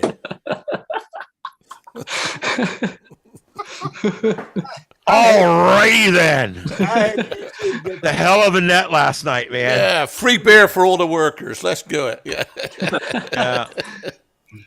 Oh God, there's a neat sunspot coming around, and in a couple days that sunspot's going to be shooting right at us. So we got to watch it, but it's kind of round, and the magnetic field's kind of turned on its side. It doesn't show a 24 magnetic field or a solar cycle 25 magnetic field. It's kind of in the middle. So this one's one to watch. The other thing I wanted to mention on space weather is we're getting into noculescent cloud season. We don't get these down here that much, but you never know. Every now and then we do. These noculescent clouds are clouds that are so high in the atmosphere that they're illuminated by the sun after someone's typing really loud. Oh, sorry.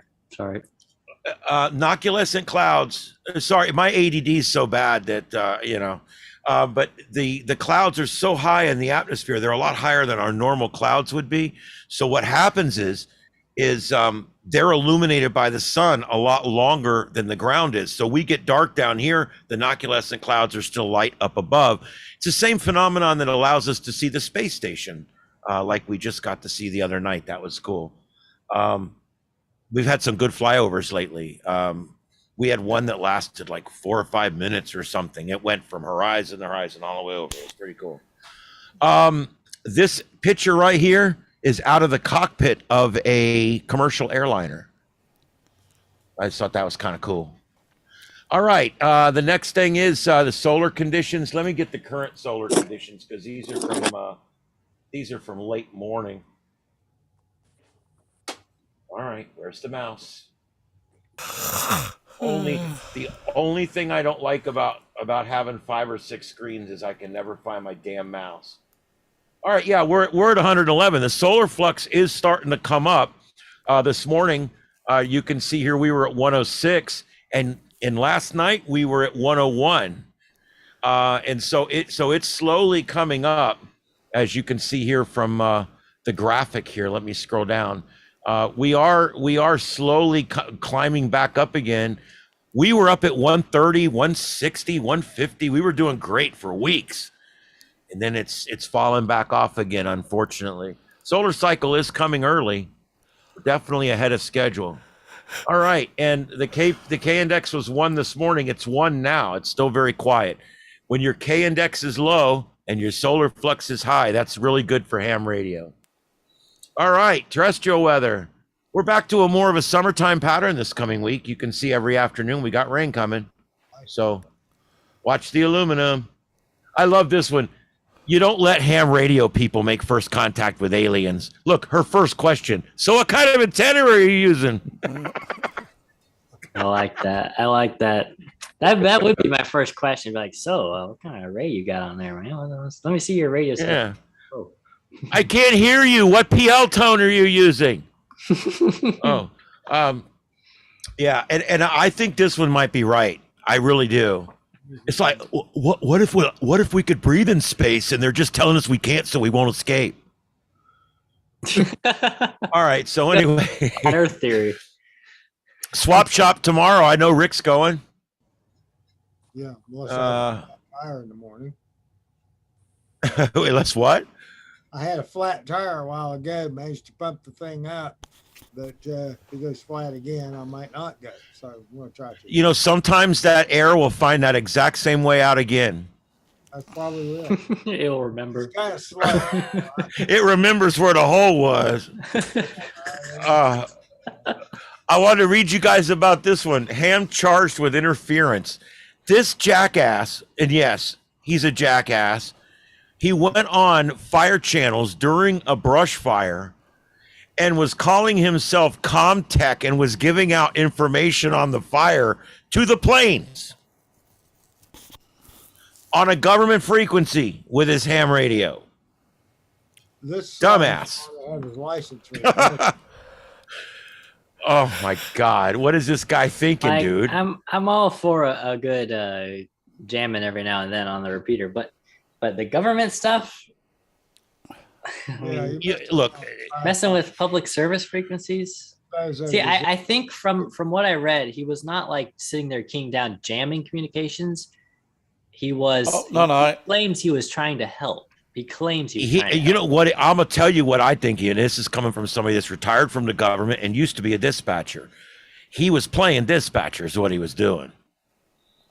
He was just having fun, repeating things he was hearing and playing dispatcher. He kept referring to himself as Comtech, which a Comtech would be a guy that comes and works on your radio. It wouldn't be a dispatch center. I don't know. But anyway, what an idiot. I mean, come on. I get annoyed enough with the other crap that goes on, but this stuff here, that's dangerous right there. Anyway, let's see what else was there. There's not really a lot going on. 100 watts in a wire. They're doing a tune-up this weekend. So if you don't have any shoes and you got a wire. In the news, this is kind of an interesting story. I'm not going to spend any time on it now because some people find this stuff boring as hell.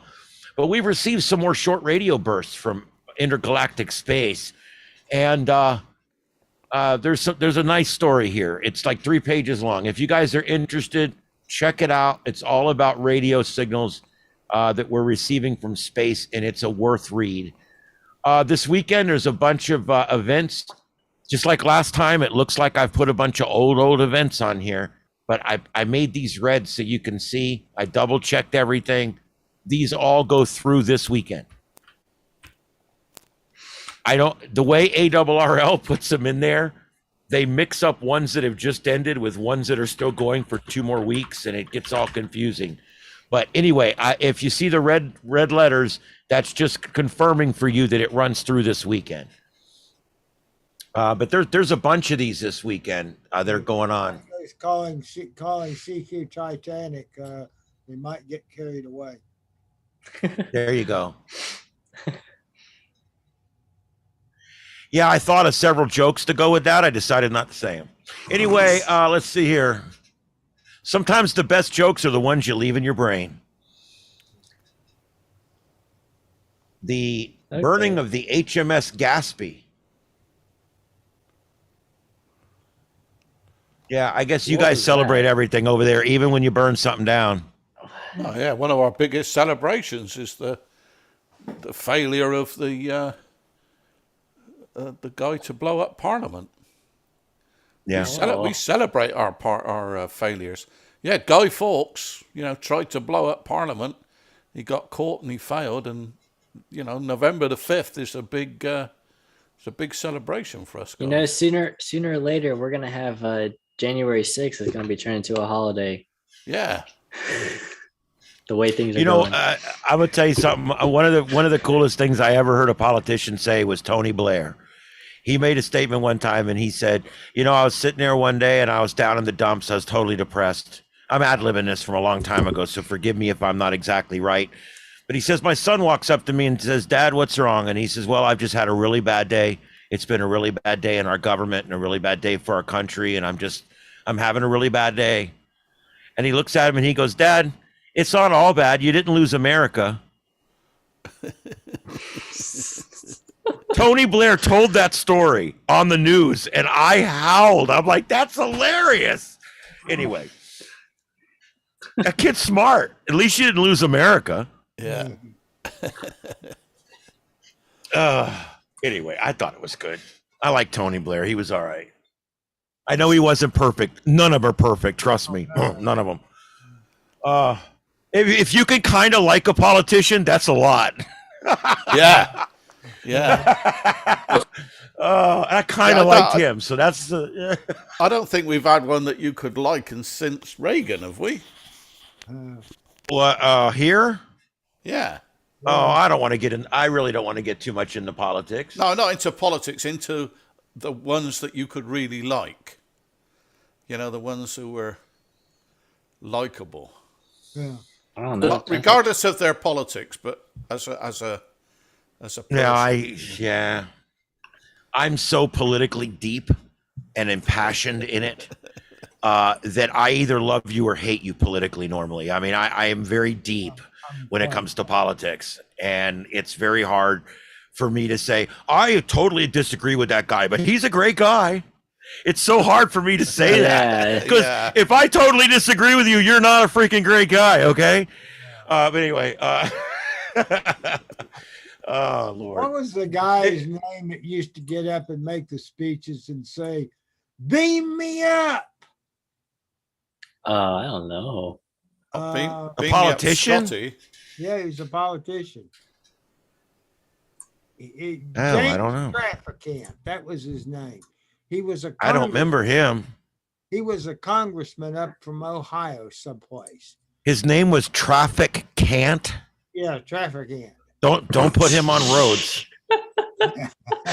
Keep him completely away from the road department and everything with transportation. He always visits Atlanta. Oh God! Oh, I bet he uses the express lane. The prick. I kid. Anyway, all right. So what else do we got going on? If you guys are interested, I know most of you guys been around a while, but in case there's a couple of the newer guys left in here, in this week's newsletter, I've got 15 things you can do with a tech license that are really cool and don't involve a repeater. So that's kind of a neat article in here. There's some really cool stuff that you can do with literally with a Bofang and go have a good time. Contest this weekend. There's a few contests this weekend. There's one canceled. The DRCG WW or worldwide RTTY contest has been canceled. And I know that you're sad about that, Joseph, considering we don't do CW. But anyway, or RTTY, I mean, that's RTTY. Anyway, Rtty, whatever you want to call it. And let's see, I don't know what some of these are, but if anybody knows any of these or does any of these, let me know. That picture there, those dogs. I love that picture. I've been using that for a while now. I absolutely love that picture. It's like they got their rigs there, and they got their headphones on, their microphones. But I like the fact that one of them's got a Yagi and one of them's got a Hex. Yeah. Oh yeah. So there you go. I don't know. I like that picture. So anyway, there's the June VHF contest. Now I know I tried this one last year, but I didn't have the equipment. 6 meters is VHF. That's the trick to this one. That's the trick to this one right here. It's 50 megahertz and up. So if we're in Magic Band season, this can be fun. You might find some people calling CQ test or CQ contest or whatever they're saying out there for the ARRL June VHF contest. It starts at 6 Zulu tomorrow. So anyway, I thought that was cool. Other than that, does anybody know anything about any of these other ones?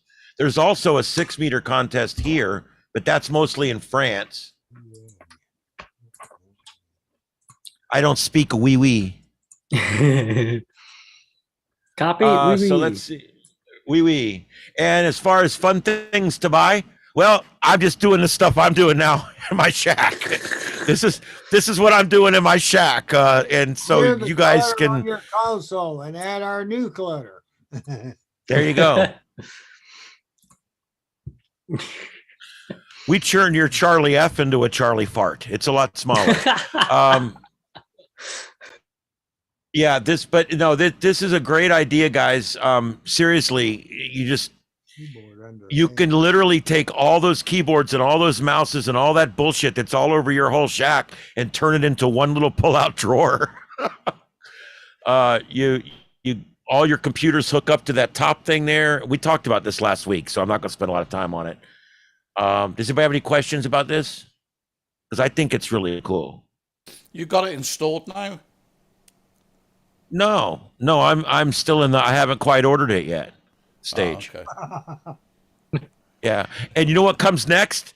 One of my favorite stages, ordering it. The only thing better than that's getting it. I love the getting it stage. That's my favorite part. Yeah. No, I'm gonna get this. It's steps. I got a big job that I'm completing in about 2 weeks, and I'm getting a huge check for that. And I'm not one of these guys that's always completing a big job. I mean, I really am completing. It's a book on one of those audio books that I do. And they pay thousands of dollars. So when I get the money for this, I'm buying that computer. I'm buying 2 of those radios. What are them radios, Joseph? Oh, the TH9800, the TYT 9800. You guys know that one? It's basically an 8900, but made by TYT. Yeah, I'll show you. You'll probably recognize it when you see it. It's basically the 8900. When the Yaesu FT8900 discontinued, TYT made this, which is pretty much the only radio very similar that's still being made. And it seems to be a pretty good radio. It's made by TYT, which is not, known for being amazing. I mean, they have their own Baofeng knockoff, so that kind of tells you all you need to know. But this radio I've heard pretty good stuff about. And it has crossband repeat. It's got quad band. It does 6 meter. Now that's just 10 meter. 10 meters, 6 meters, 2 meters, and 440. It's like that. All on FM. That's the only bad thing. That's all right, but that's a lot of bands. But it's 4 bands. Receive. Yeah, I was going to say this is another reason I'm getting it is it not receives 220 though. No, not 220. Which they had to. I don't know why I the don't care quad about band would not have 220, but no, it receives all the way up to like 800 megahertz. Like it's even better than the Yaesu. Yeah, here it is right here. I think you gotta go down. No, it says it's Yeah, there. here it is. Receive. Here it is. It's receive or Look at the receive. Look at this 947. receive range. Yeah.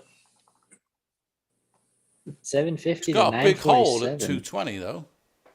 I don't know. Maybe it. Yeah, doesn't- what's up with that?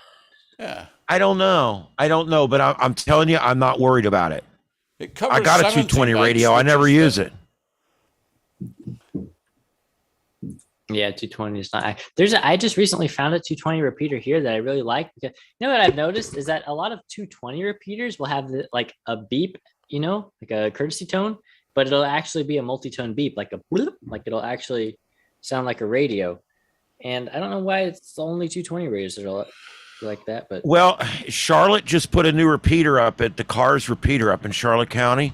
And, they've got the VHF, UHF. And one of the options they turned on theirs is pretty cool. If I'm on VHF, when I key off, it goes dee-doot. If I'm on UHF, when I key off, it goes doo-doot. oh, that's cool. You know who I know. I thought that was pretty cool. Yeah, I thought that was pretty neat. So that's that. But anyway, this is the radio, guys, that I'm looking at getting. If nobody has any experience, I do want to tell you. I know everybody has their complaints about Bofang and cheap Chinese, this and that, but I want to show you guys something. This here is my second portable radio I ever bought. It is a TYT. What is it? The 9800 or 8900. It's got crossband repeat. It's got 200 channels. It's 8 watts, and with the Chinese conversion, that's almost 6 American. And it does really, really good. This has been a great radio. I bought 2 batteries for it. The batteries last forever. I've dropped it. I've beat it around. I've gotten it wet, and it works perfectly. It's 2 years old, and I carry it every day to work. I've always got it with me. I wear it. I got it. I have it. If you guys have seen me, you've seen this radio. So the bottom line is TYT does make some good equipment as well. And I think it's a rung above Bofang. And I'll be honest with you, I don't think Bofang's complete crap. I think for what you pay, it's damn good for what you pay. That's my opinion. No, All right. Bofang's are pretty good. Yeah, it's $30. If nothing else, it flies off. When it flies off the boat into the water, you go $30. Yeah. But anyway, a 220 mobile rig. Don't they have a? They have a mono band. TYT has a quad band, I think is what you're thinking. Let me see. Well, TYT also has a mono band 220 rig. No, I thought they did. That'd be ideal to stick in the car. I think you might be thinking. Let me see if I can find one here. They had an 8900 and a 9800. Well, the 8900 is the Yaesu. So I think because the radios are so similar, TYT just named it 9800. They flipped the 8 and the 9 and just screw with your head. It's basically the same radio, so they can get away with it that way. Cloned it. Yeah, well, just to show you real quick, because I found it by accident. This is the one I just showed you. UV8, what's it called? It has to load in here. It hasn't loaded in yet. What the hell? Why is Oh, it you're not all zoomed showing? in. You're zoomed in. Huh? Completely broken. Well, kiss my butt. All right, well. The UV8000D. No, it's There a it is. TYT. It's a 10 TH. Look at the name on that. TYT TH-UV8000D. They got to get the UV Yeah, I know. in there. They got to get the TH in there. Yeah, it's 10 watts. I thought I get it mixed up with I got one of the 8 watt Bofangs here. It's 10 watts. When I tested this one, it comes out to 7+ watts. You guys know you have to take a few off for the conversion. Mm-hmm. But mine came with everything you see here except the battery eliminator, and I paid $70 for it. So, but in my opinion, That's the best Chinese portable you can buy. Program. And the On who? the neat thing about the crossband is it works good as long as you use it on low wattage and you put it on an external antenna and you put it on the battery eliminator, it'll sit there and work all day. But if you put it in a hot car and leave it on high power, it'll burn up. Just telling you. On who? Anyway, I love me some this radio right here. Anyway, that's my sales pitch. I don't work for TYT, I promise. No, I like. I that call one it like very it is. Hey, some of that Chinese stuff is shit. Okay, but there's some of it that actually, for what you're paying for, is not bad. It's not for what you're paying for. It is fair. good. Yeah, for a Baofeng are great. Yeah, this 8-watt Baofeng I paid $30 for. I just bought. This is the last one I bought. It's 30-watt Baofeng. It's a 8-watt Baofeng, which is 6 watts American, and this one I paid $30 for it, and it holds 128 channels. It does everything I need it to do. $30. I don't know how you can complain for that. Program. If it's working in 6 months, I toss it. After I strip all the parts off. Yeah, All really right. good. Let's go back to here. Oh, and that was it. That was pretty much all I had on there. All right. Now, and if we've got, it's almost 10 o'clock, but we'll hang out here for a little longer if you guys want. Let me see if I can get this switched over. Oh, I here. keep typing with the unmute. Sorry. Yeah, that mic is sensitive. It is. Yeah, that's the only problem. It's above my keyboard, so if I type, it's really loud. I need to get like I was thinking about getting like one of those arms that holds it, but These. yeah, like that exactly. Yeah. But you know what I really don't like seeing is like a YouTube video where the YouTuber is talking in their mic, and they're just like, oh, they like right in front of their face, you know, and it's super obnoxious. That's what I feel. Talk it up. Talk it up. Yeah, you got to have 2 or 3 inches there. If you need the mic closer than that, then you need to turn the gain up on it. I don't know. Some people just like it there. I don't know. I've seen the archive from Drive. I don't know. I think Trey does that just a little bit whenever he's talking, but The higher mics are made for 2 inches. Trey's problem with the mic, Trey's biggest problem with the mic is, number one, he got that new mic. We got this new mic for him. You know, we got RA20s on all the workstations everywhere. We got RA20s, but Trey got this new mic. It's like this $4,000 mic, and they got 4 of them they're trying out, and they put one on his mic. He gets this thing, and I finally tell him, I said, Trey, are you chewing gum in there? Because I can hear it on the air. He's like, I've been chewing gum in here for 10 years, and nobody could hear it on the air. I'm like, guess what? No, With that new mic, I can hear you chewing gum in there. So he's literally had to stop chewing gum because of the microphone. oh man, You know, because he would keep it like, you know, somewhere while he was talking, or he had a way in, you know how it is. And but now he's had to quit it completely because it's so sensitive. No, his thing is this. he's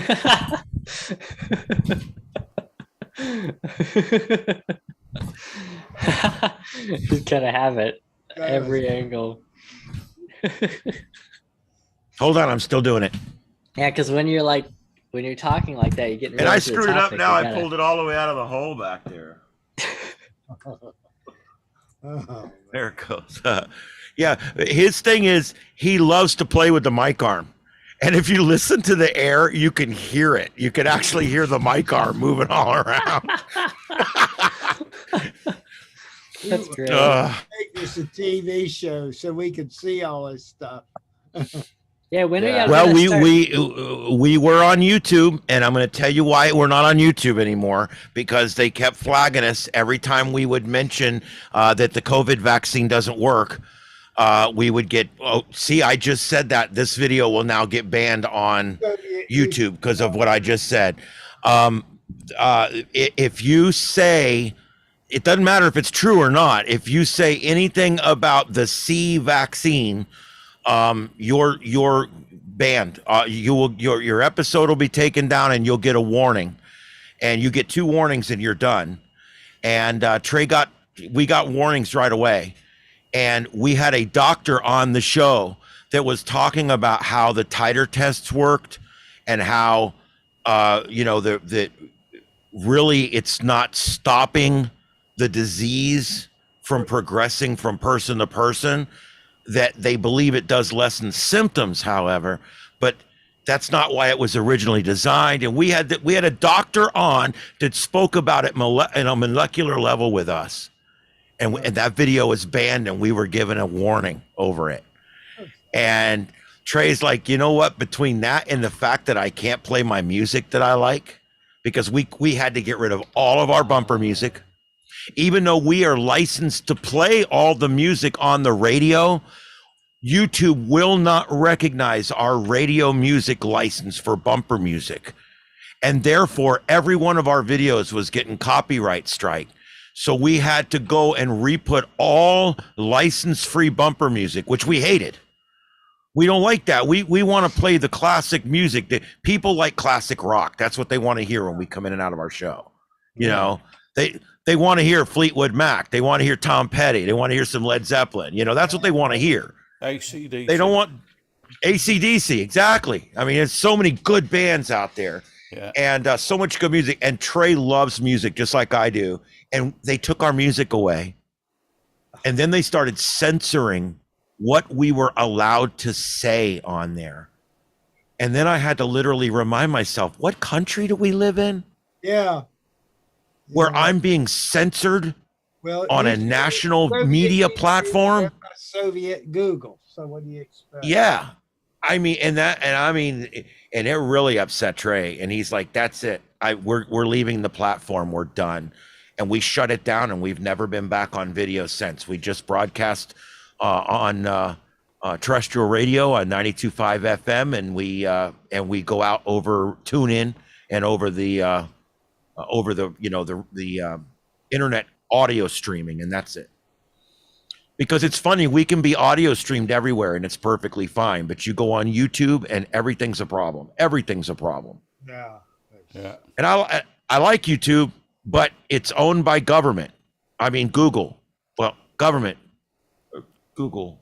Both kind of the same thing. It's the same thing. Yeah. So, but anyway, so yeah, that's what happened there. But that's why we used to, you could go on and watch all our old shows and see Trey and I, and we had camera going both ways, and he'd flip the camera back and forth, and it was really cool. I mean, we had it going on really good, and we shut it down because we couldn't have a medical doctor on to talk about facts. So, yeah, so much for free speech. Yeah. So much for free speech. So much for free speech. You know, it's such an important rule that they made it the first rule. Yeah. That's right. There's a reason. If this was Star Trek, it would be the prime directive. Yeah. And it really bothers me that we just so flagrantly well, you know, freedom of speech is important, but it's even more important for people not to find out how bad this vaccine is. Our political elites suck. Yeah. And And what's funny is all these same people, they all hate big corporations and they hate big pharma. Now they all love big pharma. Yep. That was quick. That was the quickest turnaround in history. They also have big corporations. Like All right, so let's. I'm trying to work my way back to radio here, so I don't get in trouble. I don't want to lose you guys because of politics. We can all still be friends here, even if our politics are different.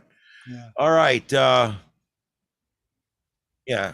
This is. Radios don't have R's and D's. That's right. So anyway, there. Can you guys see that my FT8 screen? Yeah. All right. Well, there we go. I'm on 10 meters.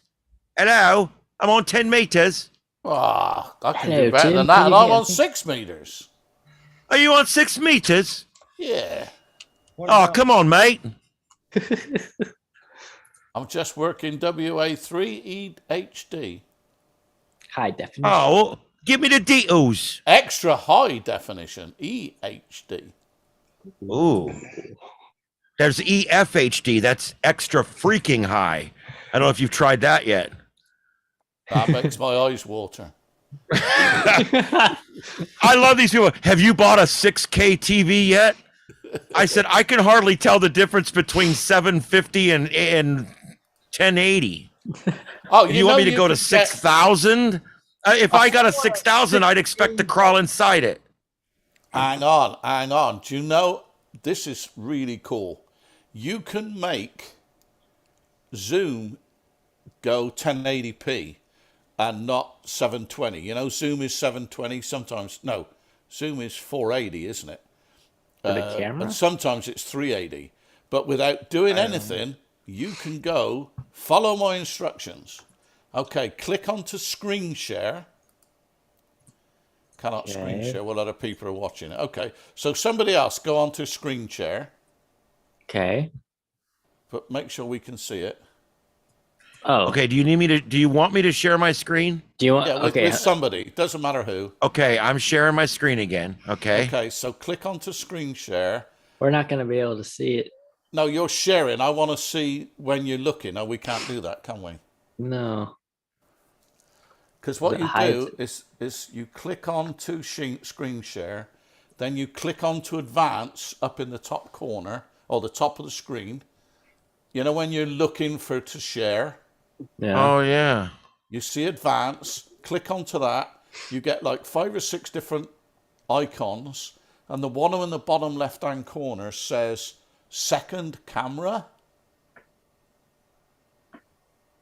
Yeah. Click on that and it'll give you 1080p, because when they developed Zoom, they developed it for lecturers and whatever, and they had a camera looking at a book, and the 420 wasn't good enough. The resolution wasn't very good enough for the thing, so they put it there because they want to keep their servers as tight as they can, so everybody's on 480, but you can give it 120 by doing that. Whoa. Yeah. Is that not bad at all, eh? He's all crispy. Yeah. Wow. So you're Oh, you daft lad. I have a 720p camera on this one. But, Oh, yeah. Well, if you've got a 1080p camera, you'll see it. And the other thing is, while we're talking about Magic Zoom, is the audio. Now, this is a little more complex. If you go to audio settings on audio, so you click to the little arrow next to your microphone, Right. go to audio settings, go to audio, and switch off adjust microphone volume. You want that break. You want suppress audio noise, just put that on auto, don't click all the other stuff. Go down music and professional audio. So you want to click that on, you want high fidelity on, you want echo on, and you want stereo on. And that'll give you a lot better audio. I don't you see do any have of to that. enjoy. I don't see that either. I don't have that. Yeah, it's on audio. If you click on the I'm arrow, on settings, audio. Here, audio can you see it on? settings, and then you get a menu that says general video. Yeah, there you go. That was it. Is this mine or yours? I'm confused now. And let me close This is mine. Yeah, okay. Now scroll down. Oh, no, you got it. So you switch automatic off. All right, background noise you want to switch on. Just on auto. Go up. Up. Yeah, right. Now, do you want to switch on the original sound? That's that one there. Switch that on. Okay. And save that screen. Just close. Now, in the top left-hand corner of your screen, it says original sound. Switch it on. And you'll get better sound.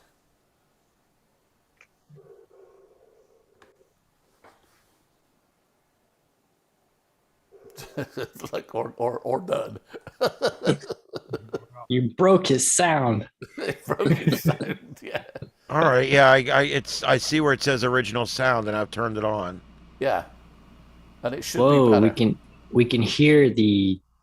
The fan. Whoa, say something. Check 1 2. It does sound better. Yeah. Huh. Although you hear a little bit of noise too. You know, it's Yeah, well, the I noise said. sounds like a cut in and fan out. or something. See, Well, I don't have that. I got a window air conditioner. There's not much I can do about that. I built it into the wall. That's what I hear. It's Yeah. very quiet. It's I'm- very quiet. It's just.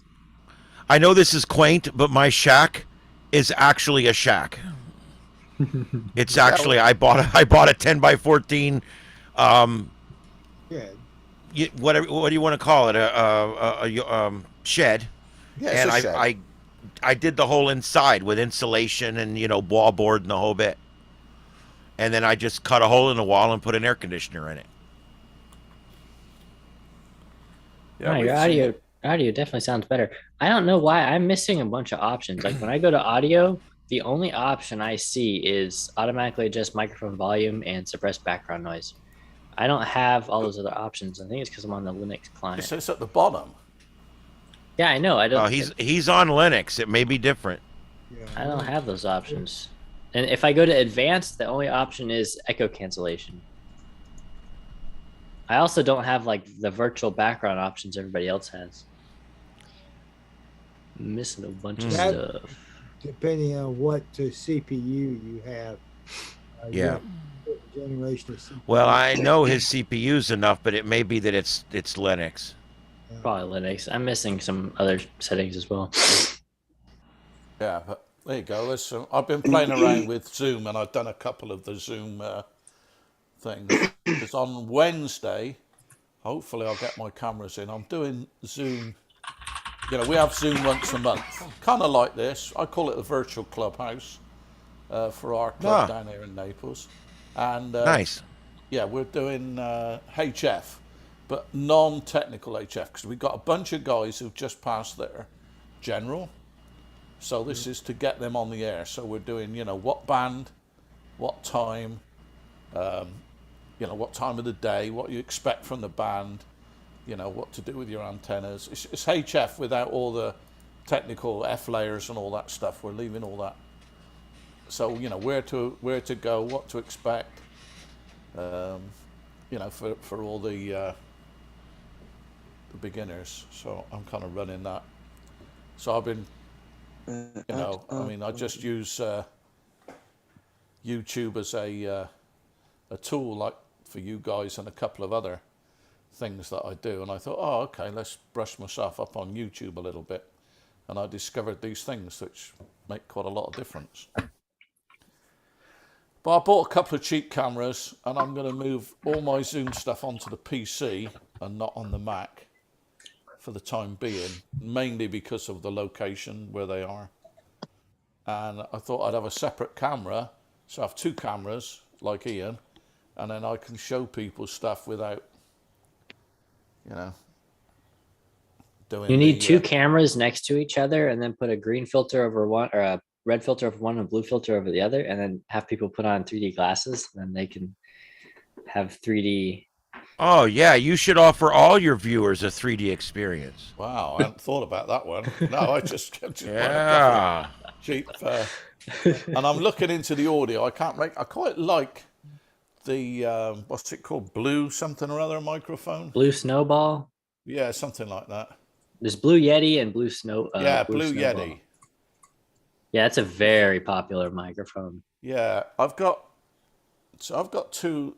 I really like the high-on mic. This mic here for the radios, and it really punches through. But it's restricted. I mean, it goes up 2.5K. If you look on a scope, it's almost like looking at a good SWR. It really just turns it off. And then I've got the other Heil, which is similar but not as good, which I use on the 2 meter rigs.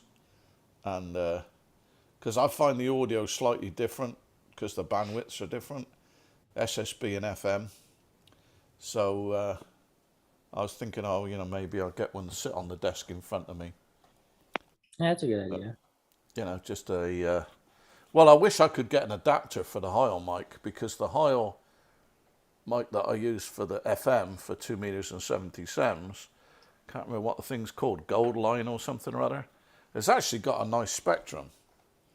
It's a nice scope, but it's XLR, and I don't know. It goes into goes directly into the Kenwood or the Yaesu, and I don't know. And I've been trying to find the levels and everything else and the connections for USB.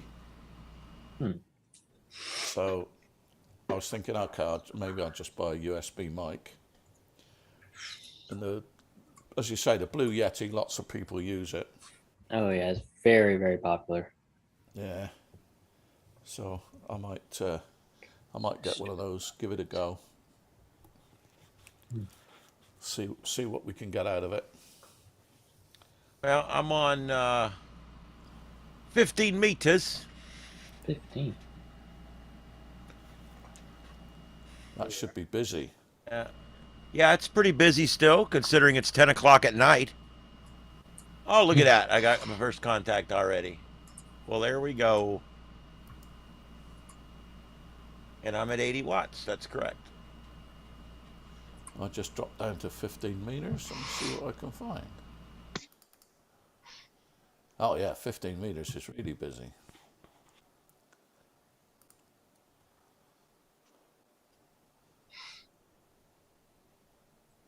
Yeah, there's quite a few people on here. That's interesting. Ooh, the there's Vox seems to be working better on your audio. Really? You're not hearing as much background noise. Well, the background voice drops away after a second or two. Yeah. Yeah, in the radio, we call that gating. And yeah, that's probably that setting I changed, the automatic setting. 0.2. 4C, where's that? 4C, 2C. What you talking about? Willis? On 15 meters, there's somebody 4C, 2C from Delta Lima 95. That's that's Mexico. Yeah, Germany. 4C. 4C, 2C. What are all my screens over there? Oh, there we go.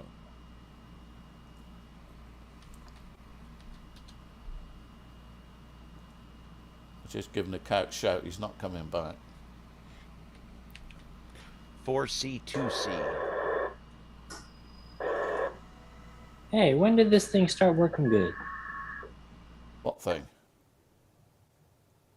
The radio is actually behaving the way I wanted it to behave with the squelch.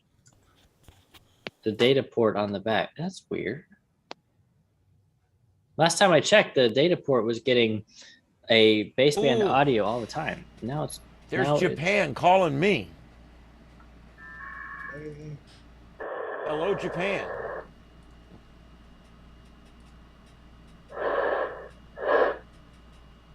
See, that's not CQ. That's Seek Me. Seek Me. I thought. AAL. I'm working 4C2C at the moment. I can see a couple of Japanese stations, but I can't see. What's ROAX? R0AX? That's his location, isn't it? No. No, not AAL.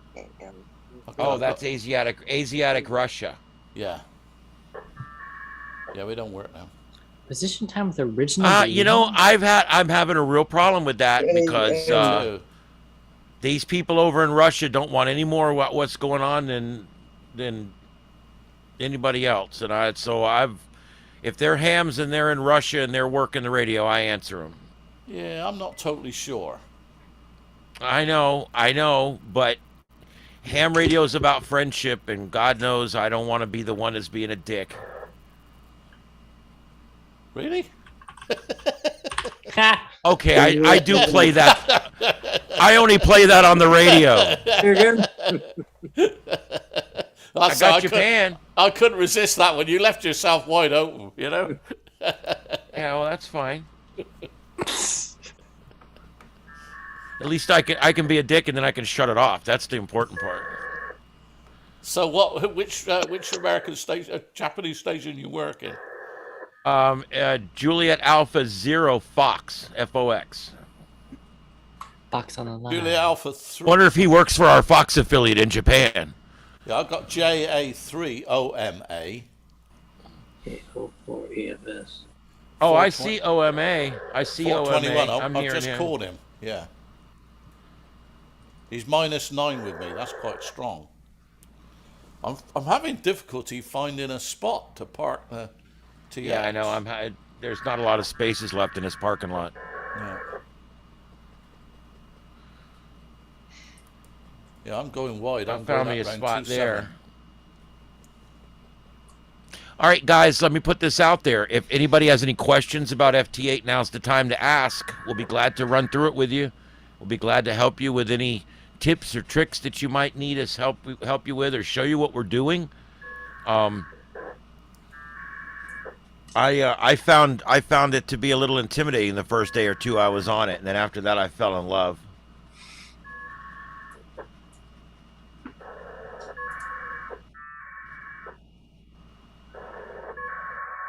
What is that? Hold on, that's sorry. It's something digital going out. It's- It sounds like APRS or something. It's APRS. I've got my Oh my God! Did I call that right? did. I have Jesus. I know what I'm APRS talking going about on. every now and then. I'm making right now I'm making a slideshow for APRS. Oh, someone's weather radio's going off. You hear that? Yeah. It ain't mine. That was somebody's weather radio. Island, moving southeast at 20 knots. Hazard, Was it? water spout and with gusts 34 knots or greater. Source, radar. Impact, water spout can easily overturn boats and create Ooh, locally flash hazardous flood? seas. Over where? May be damaged through briefly higher winds and suddenly higher waves. Oh, I'm getting him. Locations impacted include Oh! Yeah, I see you. KO4F. Yeah, you're working him. He's giving you -16. I can't get him. You on the hex? Yep, and I'm on the hex shooting north. So what's he giving you? Minus 12. Oh, okay. Yeah, I'm getting him. I'm still calling him. Well, mine had stopped, but I'm calling him now. Yeah. I want to get this Russian station here if I can get him. Asiatic Russia. Tell you, it's getting hard with these QRZ awards. It's hard to get Master of Oceania, and it's hard to get Master of Asia because a lot of the countries you need, I've never heard from. I know you don't need them all, but even like Africa, I'm like 18 countries shy in Africa, and I'm like, how many radios do they have in some of these countries? Yeah. And the other Where do thing they is put it? Where do they put the antenna on a mud hut? Yeah, they get good grounding though. Yeah, the propagation doesn't lend itself to east-west. Work. We can work quite well. Sorry, west. Yeah, east-west, whatever. We can work quite well to the sun coming up, but not the sun going down. That the propagation is better. In the mornings when the sun's coming up is the time to work Asia.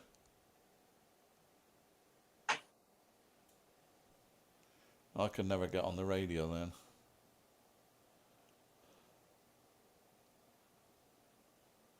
Oh, I'm always on the radio. When I'm at work, I dial into my radio. When I'm in my bedroom, I dial into my radio. When I'm on vacation, I dial into my radio. When I'm in a hotel at a different town, I dial into my radio. I'm always working FT8. Yeah, I should do that. I like to sit in front of it though. Yeah, I do too, but sometimes I can't, so I go sit somewhere else in front of something else. Yeah. I don't know. I'm hooked on it. I know some people do it for a while and they get tired of it. I was talking to John the other night on the radio, AA4JS. And I was talking to him on the radio the other night about it. And he's like, yeah, I got tired of it, you know? He goes, I'll come back to it. I'm like, I'm not tired of it yet. I've got 15,000 contacts on it, and I'm not tired of it yet. Yeah, I must admit, I got kind of a little bored on HF, but 6 meters is like, that's really brought it up to me. All right, so I got that guy. I got that second station in Japan. Now he's calling CQ Asia. He's calling from here. I'm waiting for this, the R0 station to come back up again. Well, he's there a couple of times on the. Oh, there he is. Yeah, he's switched the CQ only off, and you'll see he's working K8OD at the moment. He looks green. I have to admit, I hate switching the CQ only off. I know that's the way you do it. Yeah. But I hate that. It just ends up filling my whole screen with crap, and I have better luck if I'm calling the people that are calling me. Yeah, but see, I'm working JA3 OMA now by doing that. I called him when he said 73. So I didn't wait for him to call up a CQ, and I've got him. JA3, you should be able to see that. JA3 OMA. Yeah. He's should be able to see talking him to working KJ4GK. No, I'm below that. I called him after that. He's working AC3AV right now. He's just giving me -15. Now, this Russia guy can't hear me. I'm at 100 watts. That's it. That's all I got. -13. I'll try the Russian guy in a second. And I'll tell you what, I have gotten more Asia stations by shooting north than I've ever gotten shooting east or west. Oh, you will? Yeah. That's the shortest path, I guess. Japan is 12 hours away, out from us. So they're right the other side of the... Holy smokes, we got... Oh my goodness. What? Okay, Dinner ready? Can I share screen for a second? Yeah. Yeah, go ahead. Let me dump this. Go ahead. Let me see if I can pull this up. Oh, of course it doesn't detect the window that I want to share. Okay, I'll just share the whole desktop. Yeah. Okay, this is my APRS tracker here. And I'm working on a slideshow for setting up APRS. And look at these stations that are being picked up right now. This is over in Atlanta. How am I picking up a signal on VHF from Atlanta? This is crazy. This is the most I've ever seen the signals come out. I don't know how well y'all can see this. Maybe I'll make it bigger here. Yeah, the bigger the better. This is absolutely crazy. I'm gonna draw a box here. Oh my gosh! At the top of Tennessee. Up. How far is that? Holy moly! You must have some elevation help. Yeah. No, it's not even that. Like on your average night, I see maybe 4 or 5 stations within 20, 30 miles. There's a little bit closer. Oh my gosh, I got to get some distance measurements on this. But look at that. You can see in the center of the screen, that's where I'm at. It's little X's for KM4VZ. This guy is further than Atlanta. Here's a station all the way over here. I got to check APRS. Where is it here? Oh, that's PSK reporter. I need Tropo map. See what the conditions are like tonight. See, this is about average conditions on the reporter here. But this is telling a very different story. I did a general stations query here where my station will transmit out a signal. There, I just did it again. General stations query. It causes all the stations in range to transmit. Look how many there are. I can't believe that. Over here in Atlanta, all the way up in northern Tennessee. That is. Are you getting a storm or anything coming through at the moment? Not that I know of. I'm gonna check the radar here. Reflecting off of the weather radar. Let's check his super map. Check the weather radar. No, there's nothing in the area. Not really. No, we're getting more than you are. It's pretty clear. So if we go to Google Maps and I do 5 o'clock morning. 5 o'clock. 5:15 in the morning. What happens then? What happens if then? Whoa, weird bug flying around. So if I do a measure distance, we made it all. Whoa, what is that ginormous? Ew, it's a huge bug. That's gross. Get out of here. Ew. It's like a gigantic weird orange fly thing. That was gross. Get. And just think, some people would. I don't like that thing. Cockroach. It's a flying weird brown fly. Ew, get it. I smacked it out of the air. And the best part is, there's some people that would just grab that thing up and just eat it right there while it's warm. Yeah, loads of protein. I haven't had dinner yet. I should have eaten. All right, so that's 124 miles or 120-ish miles on that one contact, and the other one. Well, was at like least it's 120 miles as the bug flies. How far is that? So this station here, let me see where this station is. This is the furthest one, it looks like. This program is really slow to load the map. Okay, where is this? This is in Camsville. Carnesville, Georgia? Here we go. Yeah, there is such a thing. All right, how far is that? 200 miles on VHF? Wow. Yeah, got That's a bit of the ducts in there. incredible. This is like crazy ducting. I need to get on 5.2 simplex right now and start calling CQ. Yeah. What is this station here? This is in just outside Atlanta. Oh, where are we? I don't see any landmarks. Oh, you know what? There is a moderate amount of ducting happening up there right now. So I checked the propagate. Oh, see, this must be just outdated by a little bit because. Oh, what you got there? Tropospheric ducting map. Look at that. See, that's not where I'm at though. I'm in. I know you're over here. I understand Yeah. that, but I'm just saying you don't normally see a lot of that up that high like that. So I mean, there could be something tropo going on. There's definitely something going on. This is crazy. Yeah, for those of you who don't know what we're talking about tropospheric ducting. It's something that happens where thermal layers in the atmosphere will create a tunnel that your radio frequency will travel through, and it brings your say 6 meter up to 70 centimeter signal, and it will carry it a lot further down the line. We get this a lot in commercial radio. You can find a map that will show you this on our website under propagation, tropospheric ducting. It's right there. Two contacts 150 and 200 miles away on APRS. That's nuts. I have not even done anything with APRS. Well, maybe I don't know. It's not that exciting unless you want to like transmit your location while you're driving or something. But I thought I'd make a slideshow on it because I've always thought you needed a separate hardware TNC to do anything fun. But it turns out all you need is like a signal link or a sound card. Like it does it just over audio, so you don't even need a TNC to have. Oh, wow. Useful if you're hiking out in the outback or something like that, isn't it?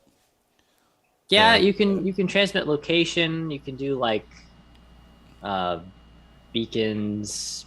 I don't know. People use it for weather balloons, stuff like that. Yeah. This is Now that's absolutely something cool. crazy. That's something we could do.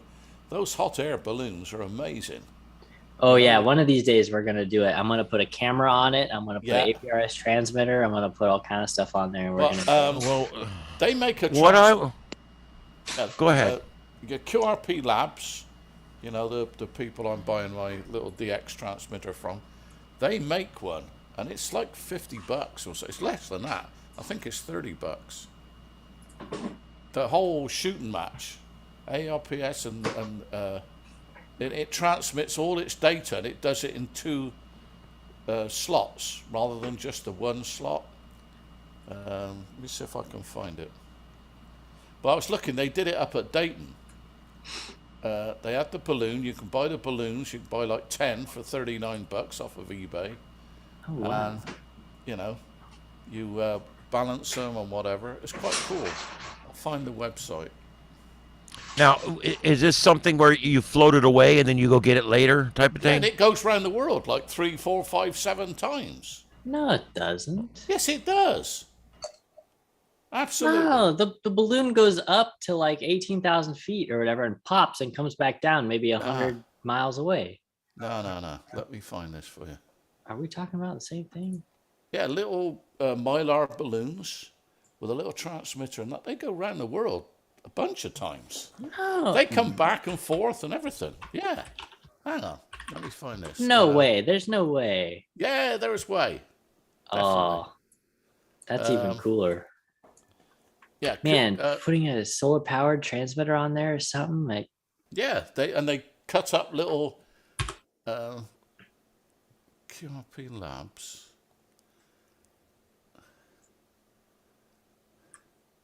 There's one guy that does. There's a bunch of guys that do. Let me see if I can find that. Hang on. Let me concentrate on this a second.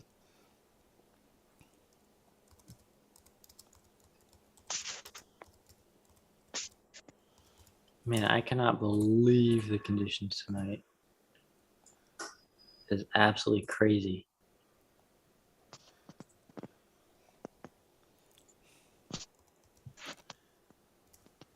Now, what you're talking about is letting something go that you may or may not get back. Oh, you won't get it back. Yeah. I just picked up a car. Wow. I just picked up a mobile station in Tennessee. Wow. About 140 miles away. Jeez. Well, what I was talking about was a little different when it comes to balloons.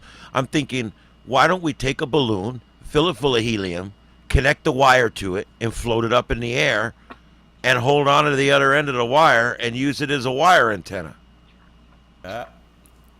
You know, I mean, and so I thought, well, I wonder if anybody else has ever done this, and well, sure enough, as it is with ham radio, there's always somebody that's done it. And here you go. These guys did it. They blew up their balloon, and then they're going to hook an antenna to it. I guess you would need to fill that up with like nitrogen or something. No, hydrogen. Helium. Well, hydrogen has more buoyancy than helium. Yeah, it does give you more of a vacuum, but it also is flammable where the helium isn't. Yeah. Just ask the Hindenburg guys. Wow. Hang on, let me go to. Yeah, see now how you could send this thing up. You could put your antenna up as far as your coax can go, whatever, or however you're doing it. But look, there he goes. Oh man. So now we could put this up and we could go on 160, right? I could put me up like a long 160 ass vertical wire. Yeah.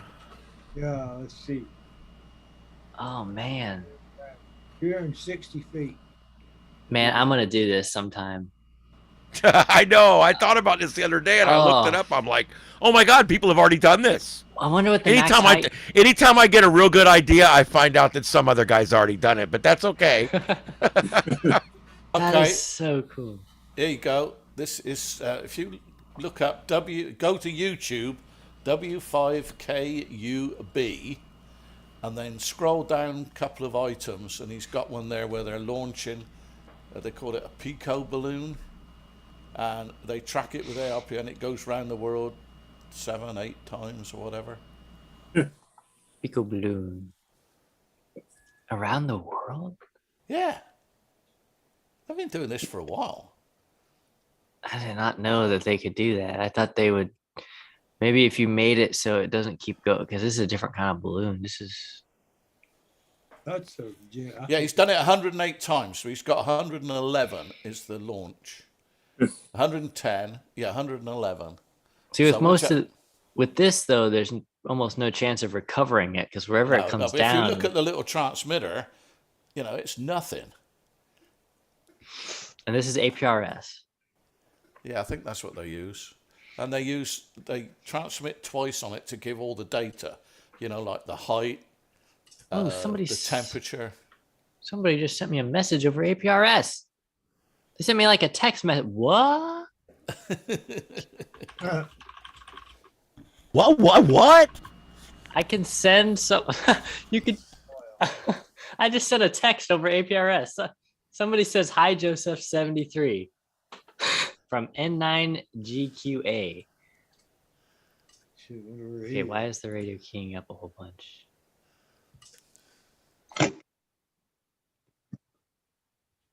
That what? It just popped up and it was like, what am I transmitting? I'm sure that's all it is. That wire he's pulling off is the antenna. I'm sure it just hangs down.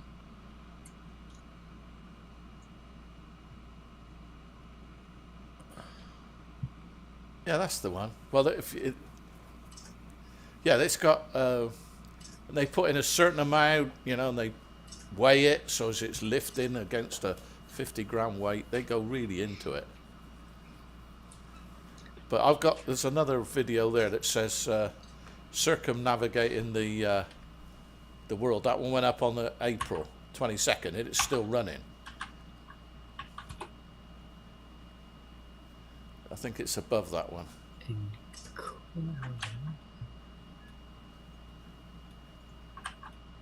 No. No, that can't be right. This dude's in all the way down in Gulf Shores, South Alabama. What? No, that can't be right. That's got to be the wrong address.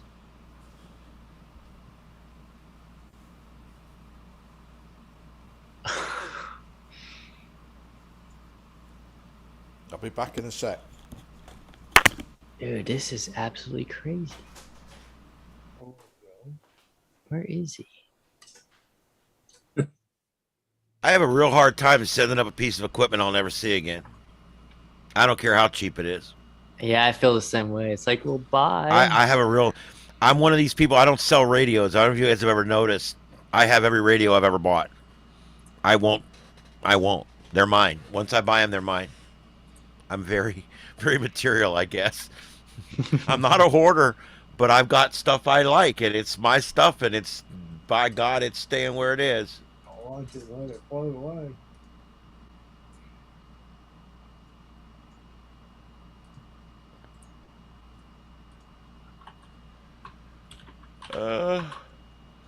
Yeah, I'm getting tired. 1 out of 7S? Let the power Dude, on. this is so crazy. So I can just pick up APRS stuff around here by just receiving on a frequency? Yeah, if you already That's have all a it really signal is. link. You already have a signal link. So all you need to do is connect your signal link to your radio and go to 144.390. And then on your computer, you run a program called Direwolf and you run a program called Xaster, and you get a map of where all the stations are. I already have Direwolf, I think. I think that's what we needed for WinLink. I'm pretty sure Direwolf is just for APRS. I don't know though. This dude has a picture of himself standing at the Arecibo telescope. That's pretty cool. Oh, that's cool. That was a loss, I'm telling you. W4 PFT. That was a loss. Yeah. It was a loss because they couldn't do anything with it. I mean, it's... I still think there's something... yeah, I don't know. There's something went on there. Something went on there. I'm not this conspiracy guy. George Bush brought down the buildings. I mean, I'm not one. We didn't go to the moon. I mean, I'm not one of those guys. But something weird happened with that Arecibo thing. I'm sorry. Yeah, the fact that it got that bad and actually collapsed before they like demolished it is kind of strange. I can't believe This is the most crazy thing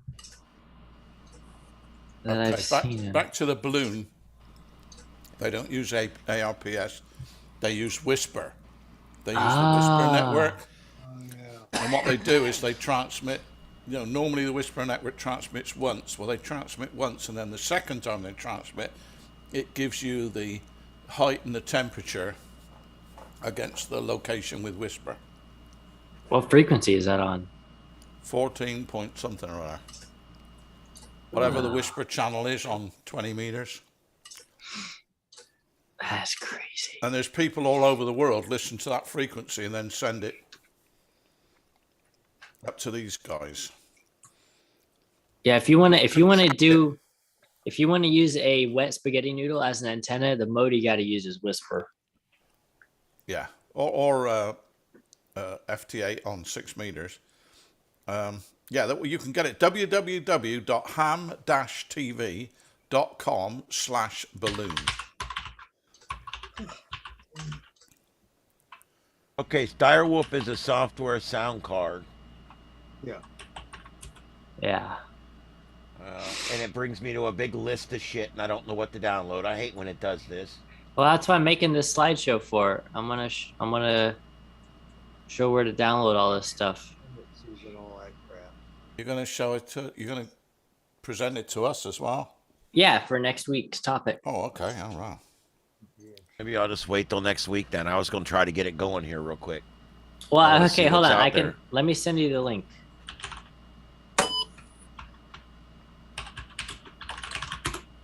Sorry, that typing. All right, so I'm going to have to go over here and go to chat. Yes. All right, here, I'm going to put it in the Zoom chat. There you go. I don't know what my array is doing. It keeps keying up and going off, doing something APRS.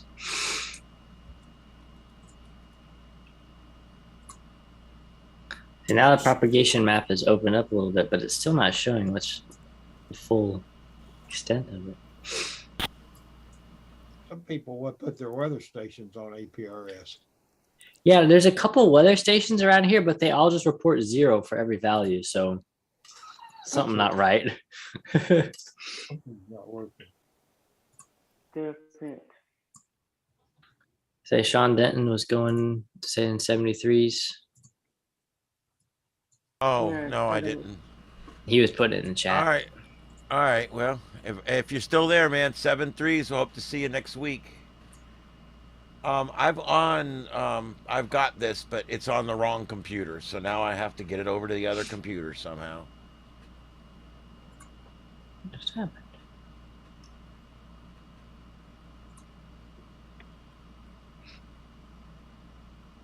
Okay, yeah, they're checking it now. The last 112 that went up, it looks like it's somewhere over Germany or something.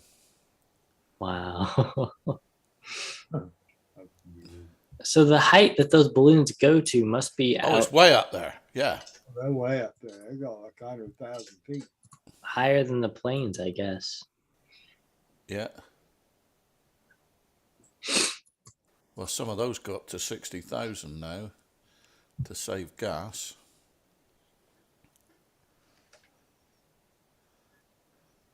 I'll see if I can find out more about it.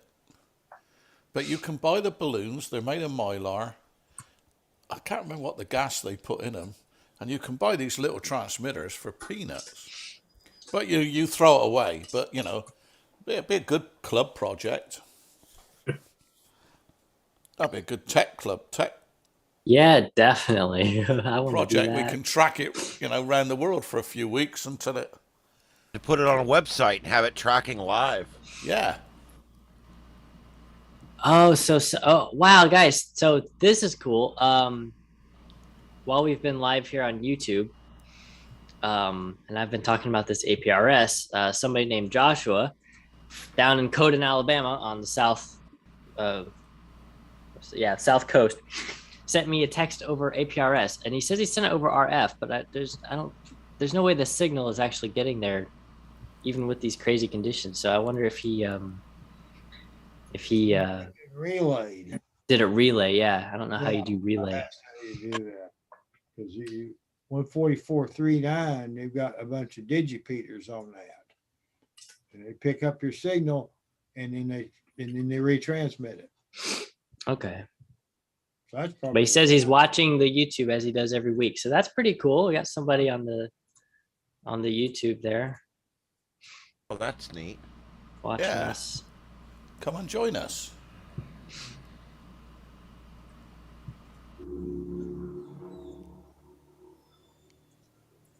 Can't believe That is somebody really watches cool. this.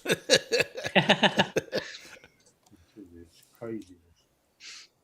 Well, it says there's 4 watching at the moment. In fact, they've all we got had bored. we had Got to 7 bed. earlier. Yeah. It's later now. Our ratings are in the tank here. Our ratings. Yeah, the installation one you did, Raspberry Pi, that got 402 views. Oh wow. Oh, Every now and then I'll go check it. We had a few people from our club. I think we had about 20 from our club doing that one because you hit it the right time. That's when everybody was interested and they were cheap. Now Raspberry Pis are outrageous. Yeah, you basically can't buy them anywhere, and if you can find them, they're like $200. $200, yeah. You can get a actual computer for that price. Get a regular laptop or something. Yeah, with a monitor and everything. Yeah, it's really sad. And I keep seeing the Raspberry Pi, the official Raspberry Pi channel is uploading videos, and they're like, "Look at all this cool stuff you can do." And it's like, shut up! You have a lot of nerve telling us all the cool stuff we can do, and we can't actually buy your product. Oh, here it is. Just got another contact in Atlanta, a mobile station again. Man, how crazy is that? Okay, Picking so up here it shows you how they do it. It's a bit anal, and it's a bit kind of, but it's the W8B1-11 balloon prep at Dayton Hamvation 2022, and that shows you the whole caboodle. Measuring the balloon, measuring how much air they got in the balloon, and the works. Wow. It's on the wrong computer, otherwise I'd send you the link. It's definitely worth a view. Oh, no, it's not there. There, okay. So, I'm not gonna big shot. where are we? So it's W8B1, W8.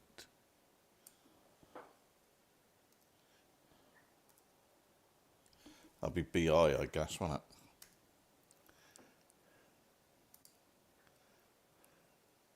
Yeah, there you go. Let me just...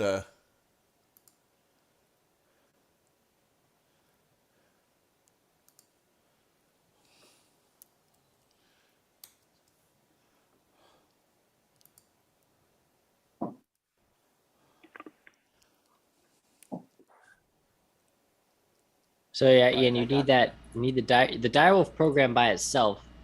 If you just run it, it will select your default sound card. So whatever the default is set to in Windows, that's what it will latch onto, and then you'll get like a screen showing you like a text version of everything you're receiving. So I think you want to run direwolf.exe. If you double click it and it just opens and closes instantly, then you have to right click and type open in CMD. Which, All right, that so whatever your radio, whatever, yeah, there you go.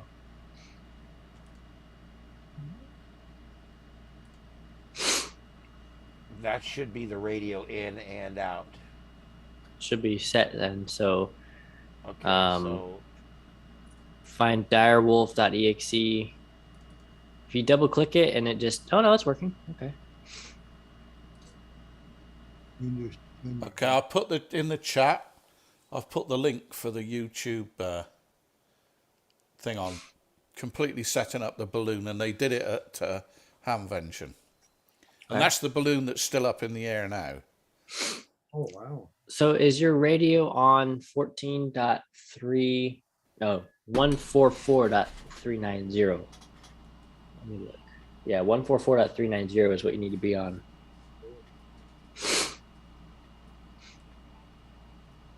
Balloon is currently at 91,500 feet.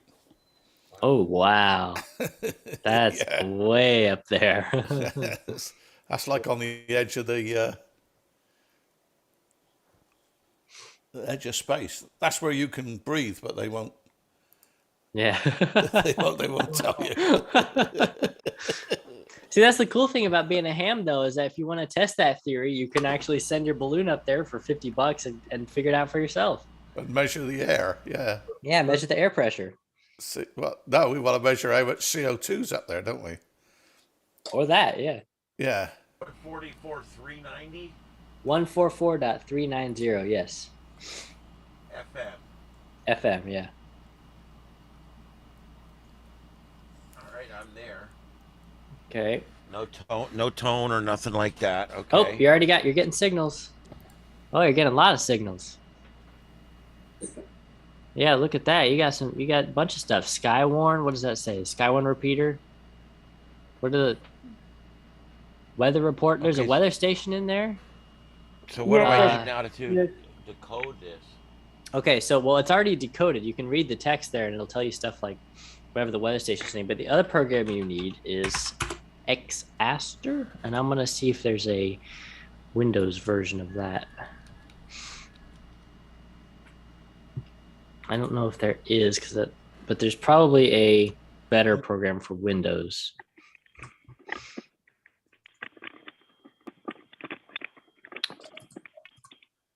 Yeah, APRS map. Oh, what? That's not what I want to do. APRS track direct. Windows Direwolf Mapper.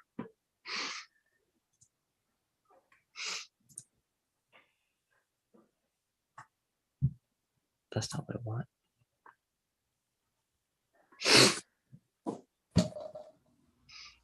There you go. Pinpoint APRS. That's what everybody uses on Windows. That's what it is. You should be able to just download it and run it, and it should automatically interface with Direwolf. As far as I know, that's how it works.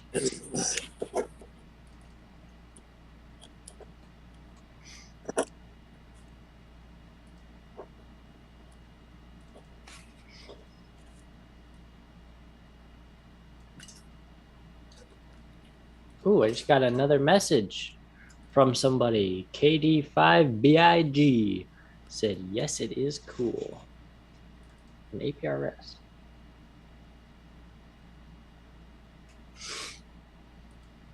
How awesome is that?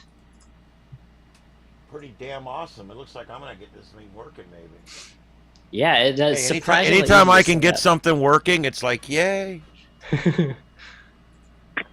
Because when you sit there using an FT8 through an acousticouple for 5 months.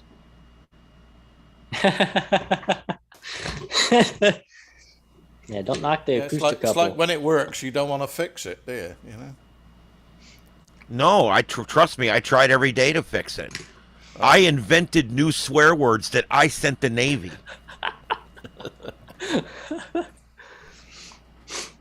Okay, useless bit of trivia here. How many weather balloons a day do you think the U.S. National Weather Service launches? 20. It depends on how many UFOs they got to cover up for. 300? Oh, that's a big range. 20 to 300. There was another one in there? Dreher 301, 310. No, it says here, the U.S. National Weather Service launches over 200 weather balloons every day carrying LMS-6 radio sounder. Wow, Rick got it. was a little over, but And you could actually read them. I'm sure they're plain text. Wait, I wonder if that's what the signals that I've picked up on HF are. Every now and then I pick up something weird, like a beacon or something, and it's like it's right on the edge of the ham band. Oh, that's that thing down on the Key West, on the Keys. Yes. All right, Joseph, is there anything else I need here under options? You put in your station, you're putting your station icon. That looks all fine to me. WXJ. That looks okay to me. I'd say hit okay. All right. WXJ95. New version is well, that's nice of it to tell you, to alert you that your version is correct. Alerted me that I'm okay. Okay, we gotta. That's obviously not correct. Denver. Yeah, no, I'm actually right outside of Aurora.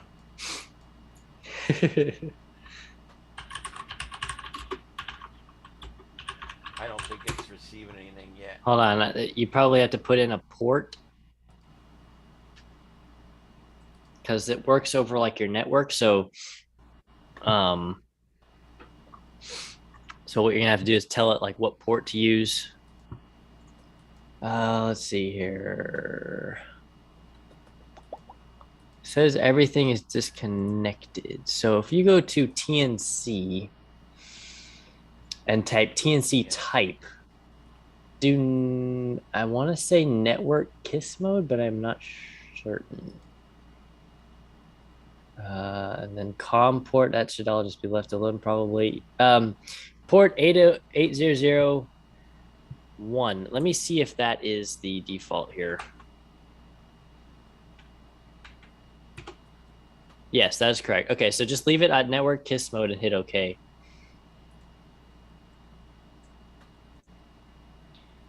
That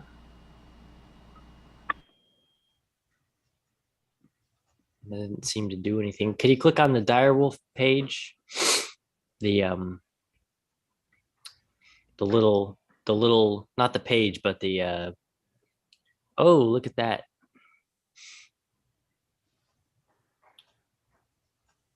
The one that says see users cable for you at the terminal window for Direwolf. Anybody else got like 60,000 windows open? Look at the mirror there. There you go. Yeah, that one. Okay. It's picking stuff up. You know, I wonder if it's whenever you hit, whenever it asked you your network, like it said, do you want to allow this program? Since your network is set up as a private network, then it probably does not.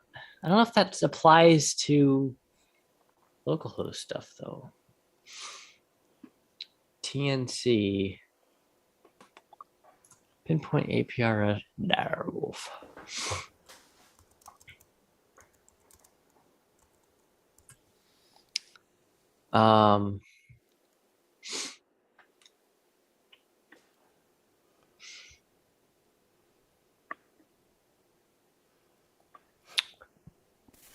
It's a really simple thing. You just gotta figure out what you have to do.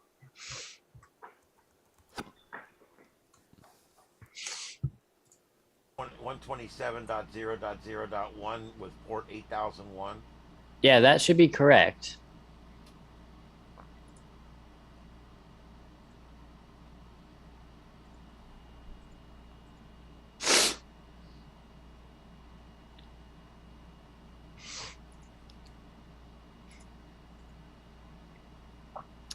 Set it to KISS mode.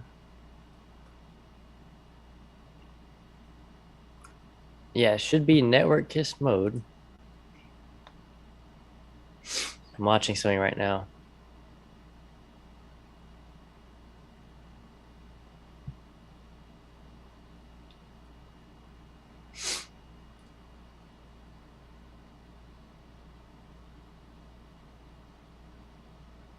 Can you just restart Direwolf real quick?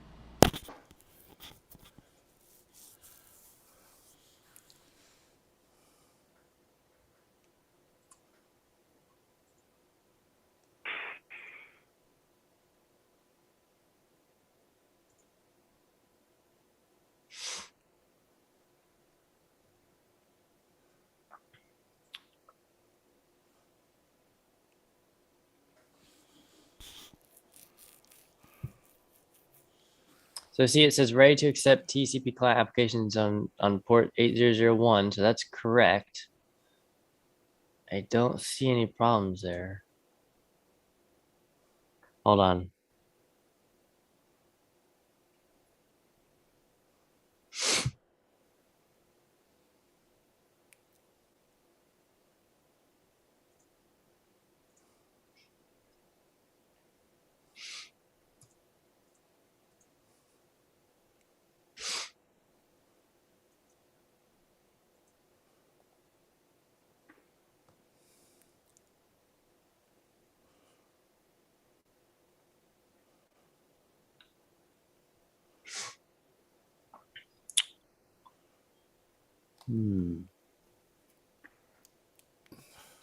That's an interesting effect.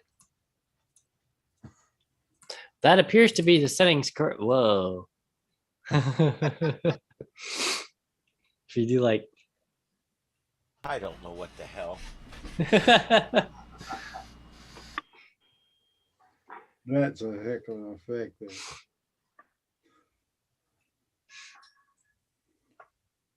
Yeah, apparently all you need to do is what you did, which is run Direwolf and run pinpoint APRS and put it on network KISS mode, and that's supposed to work.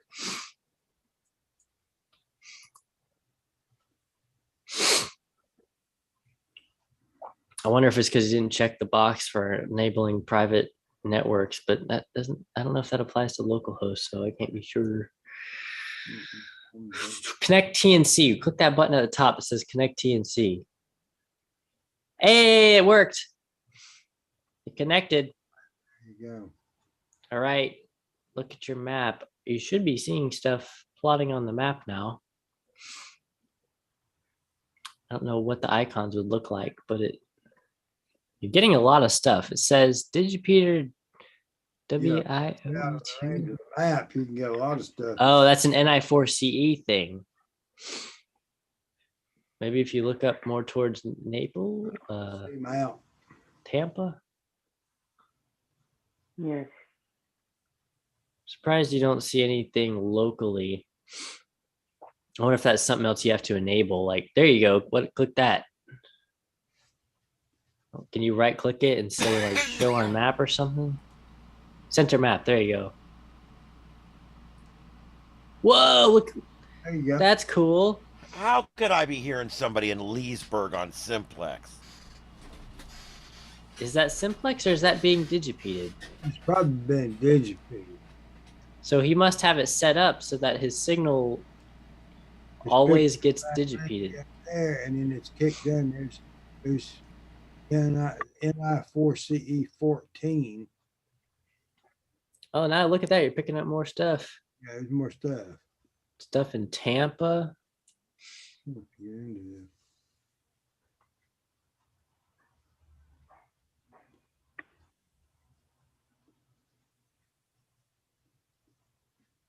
Oh, NI4CE-10. What's the weather station? It says WX, or does it? I think Yeah, it does. Verna. I think that's Verna. Yeah. K4PKT1. So maybe I was overreacting a bit to this then, because if everybody's but this doesn't happen every day. The thing I'm seeing is not most days I see 3 or 4 stations, not 50. Now, my next question, I can do this with an STR RTL, right? You should be able to, just virtual audio cable. Because, I mean, I don't need to transmit on it every day if I'm not doing anything with it, but it'd be something neat to have up and running. Yeah.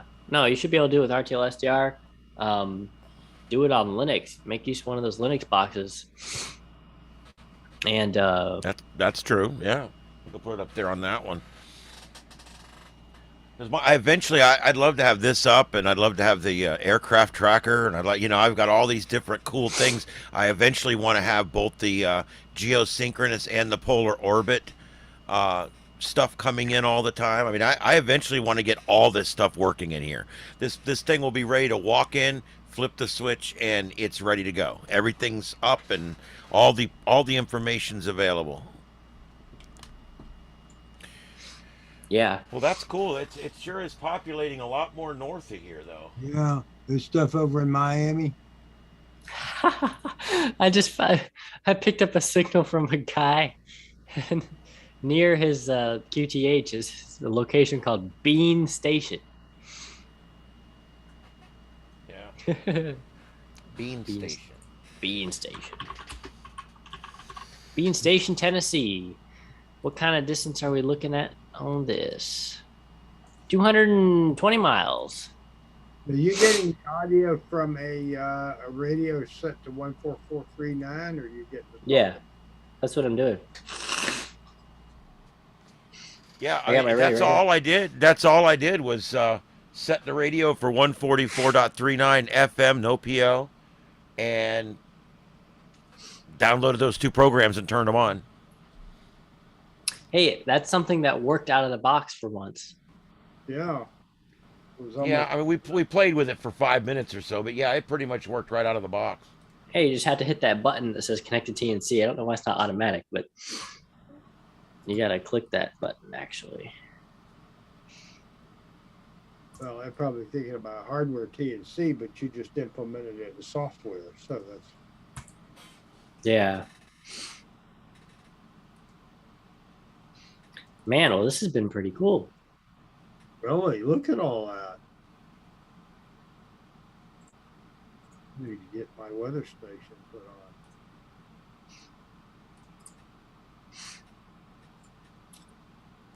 Yeah, that's definitely being repeated through. Hey, look at that! My friend in Miami, KI4ZYV. He's got a station on there. Yeah. That's super cool. That's super cool. Plus, this digipeater system, then, however it works, it's not like worldwide. Like, I'm not picking up Florida stations. I'm kind of still confused about what this digipeater thing does, because it obviously doesn't Me too. transmit it everywhere. It's just like, I don't get it. How are you? I mean, is this really truly simplex? What? Well, there's no way I got Leesburg. That's 3 hours away. I mean, let me check. I'm at 34 feet at the base of my antenna, and it's just the Ringo. Check the APRS VHF propagation map. It might be actually happening, because Florida's got some interesting sites right now.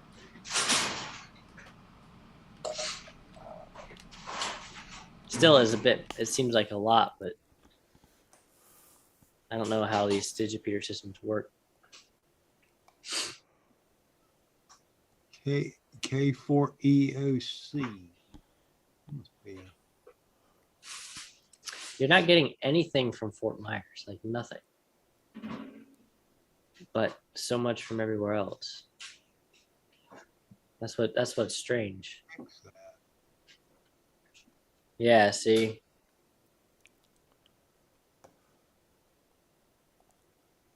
Texas, it's running north-south out there. Yeah, I mean, that's kind of where I'm getting him. He's here at Gainesville. I'm getting here. I'm getting him here. And I'm getting him here. I'm getting pretty much what that's showing me.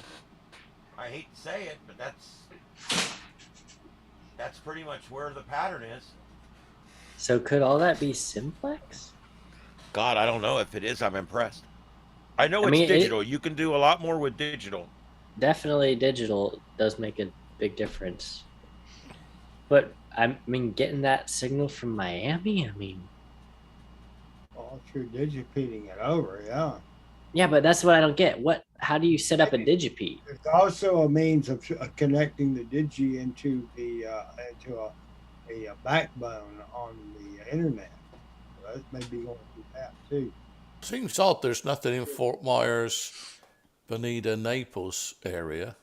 There is a Digi in Fort Myers on the hospital, 14439, which is the usual frequency, but I haven't heard anything on it. See, there should be at least like a couple vehicle stations in Fort Myers because I know some of the guys leave their transmitters on all the time. I was gonna say I know Fort Myers is kind of like a dead zone for ham radio, but it can't be this dead. I mean, there's got to be. I don't know. They do a lot more with ham radio up around Tampa than we do down here. Yeah, and Orlando.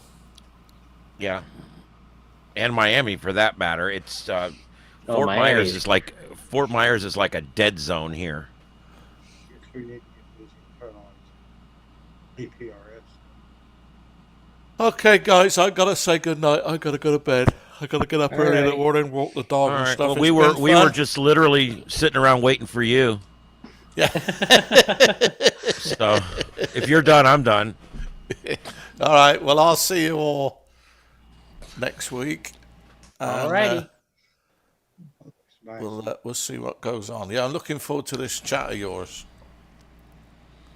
Yeah, so we'll do this next week. We'll show everybody how to install it, and maybe we'll actually learn something about it so we can talk intelligently, because I don't know anything about it. So no, before next week. Yeah, I got it on a couple of radios, but I never switch it on. Yeah. Well, I mean, I'm gonna tomorrow. I'm gonna put this on an STR RTL and see if I can get it up on receive only. Because I'm not dedicating a radio to it, but I want to keep it up, so I want to watch it for a while and see what it does. All right, guys, is that good? Is everybody good? Anything? Got anybody else? Got anything? Yeah, I'm gonna try to get swap shop tomorrow. If I don't have flat. I may come by, but I've got a bunch of stuff going on. But if I'm over that way while it's going on, I will stop by for a few minutes. Yeah. So. Okay, I'm going to say good night. 7-3 all. All right, 73. All righty, 73. Yes. All right, guys, and I'm ending the stream. So for everybody on YouTube, this is the Southwest Florida TechNet. We'll be back here next week. Join us live next week if you want on Zoom by going to swfltech.net. That's swfltech.net.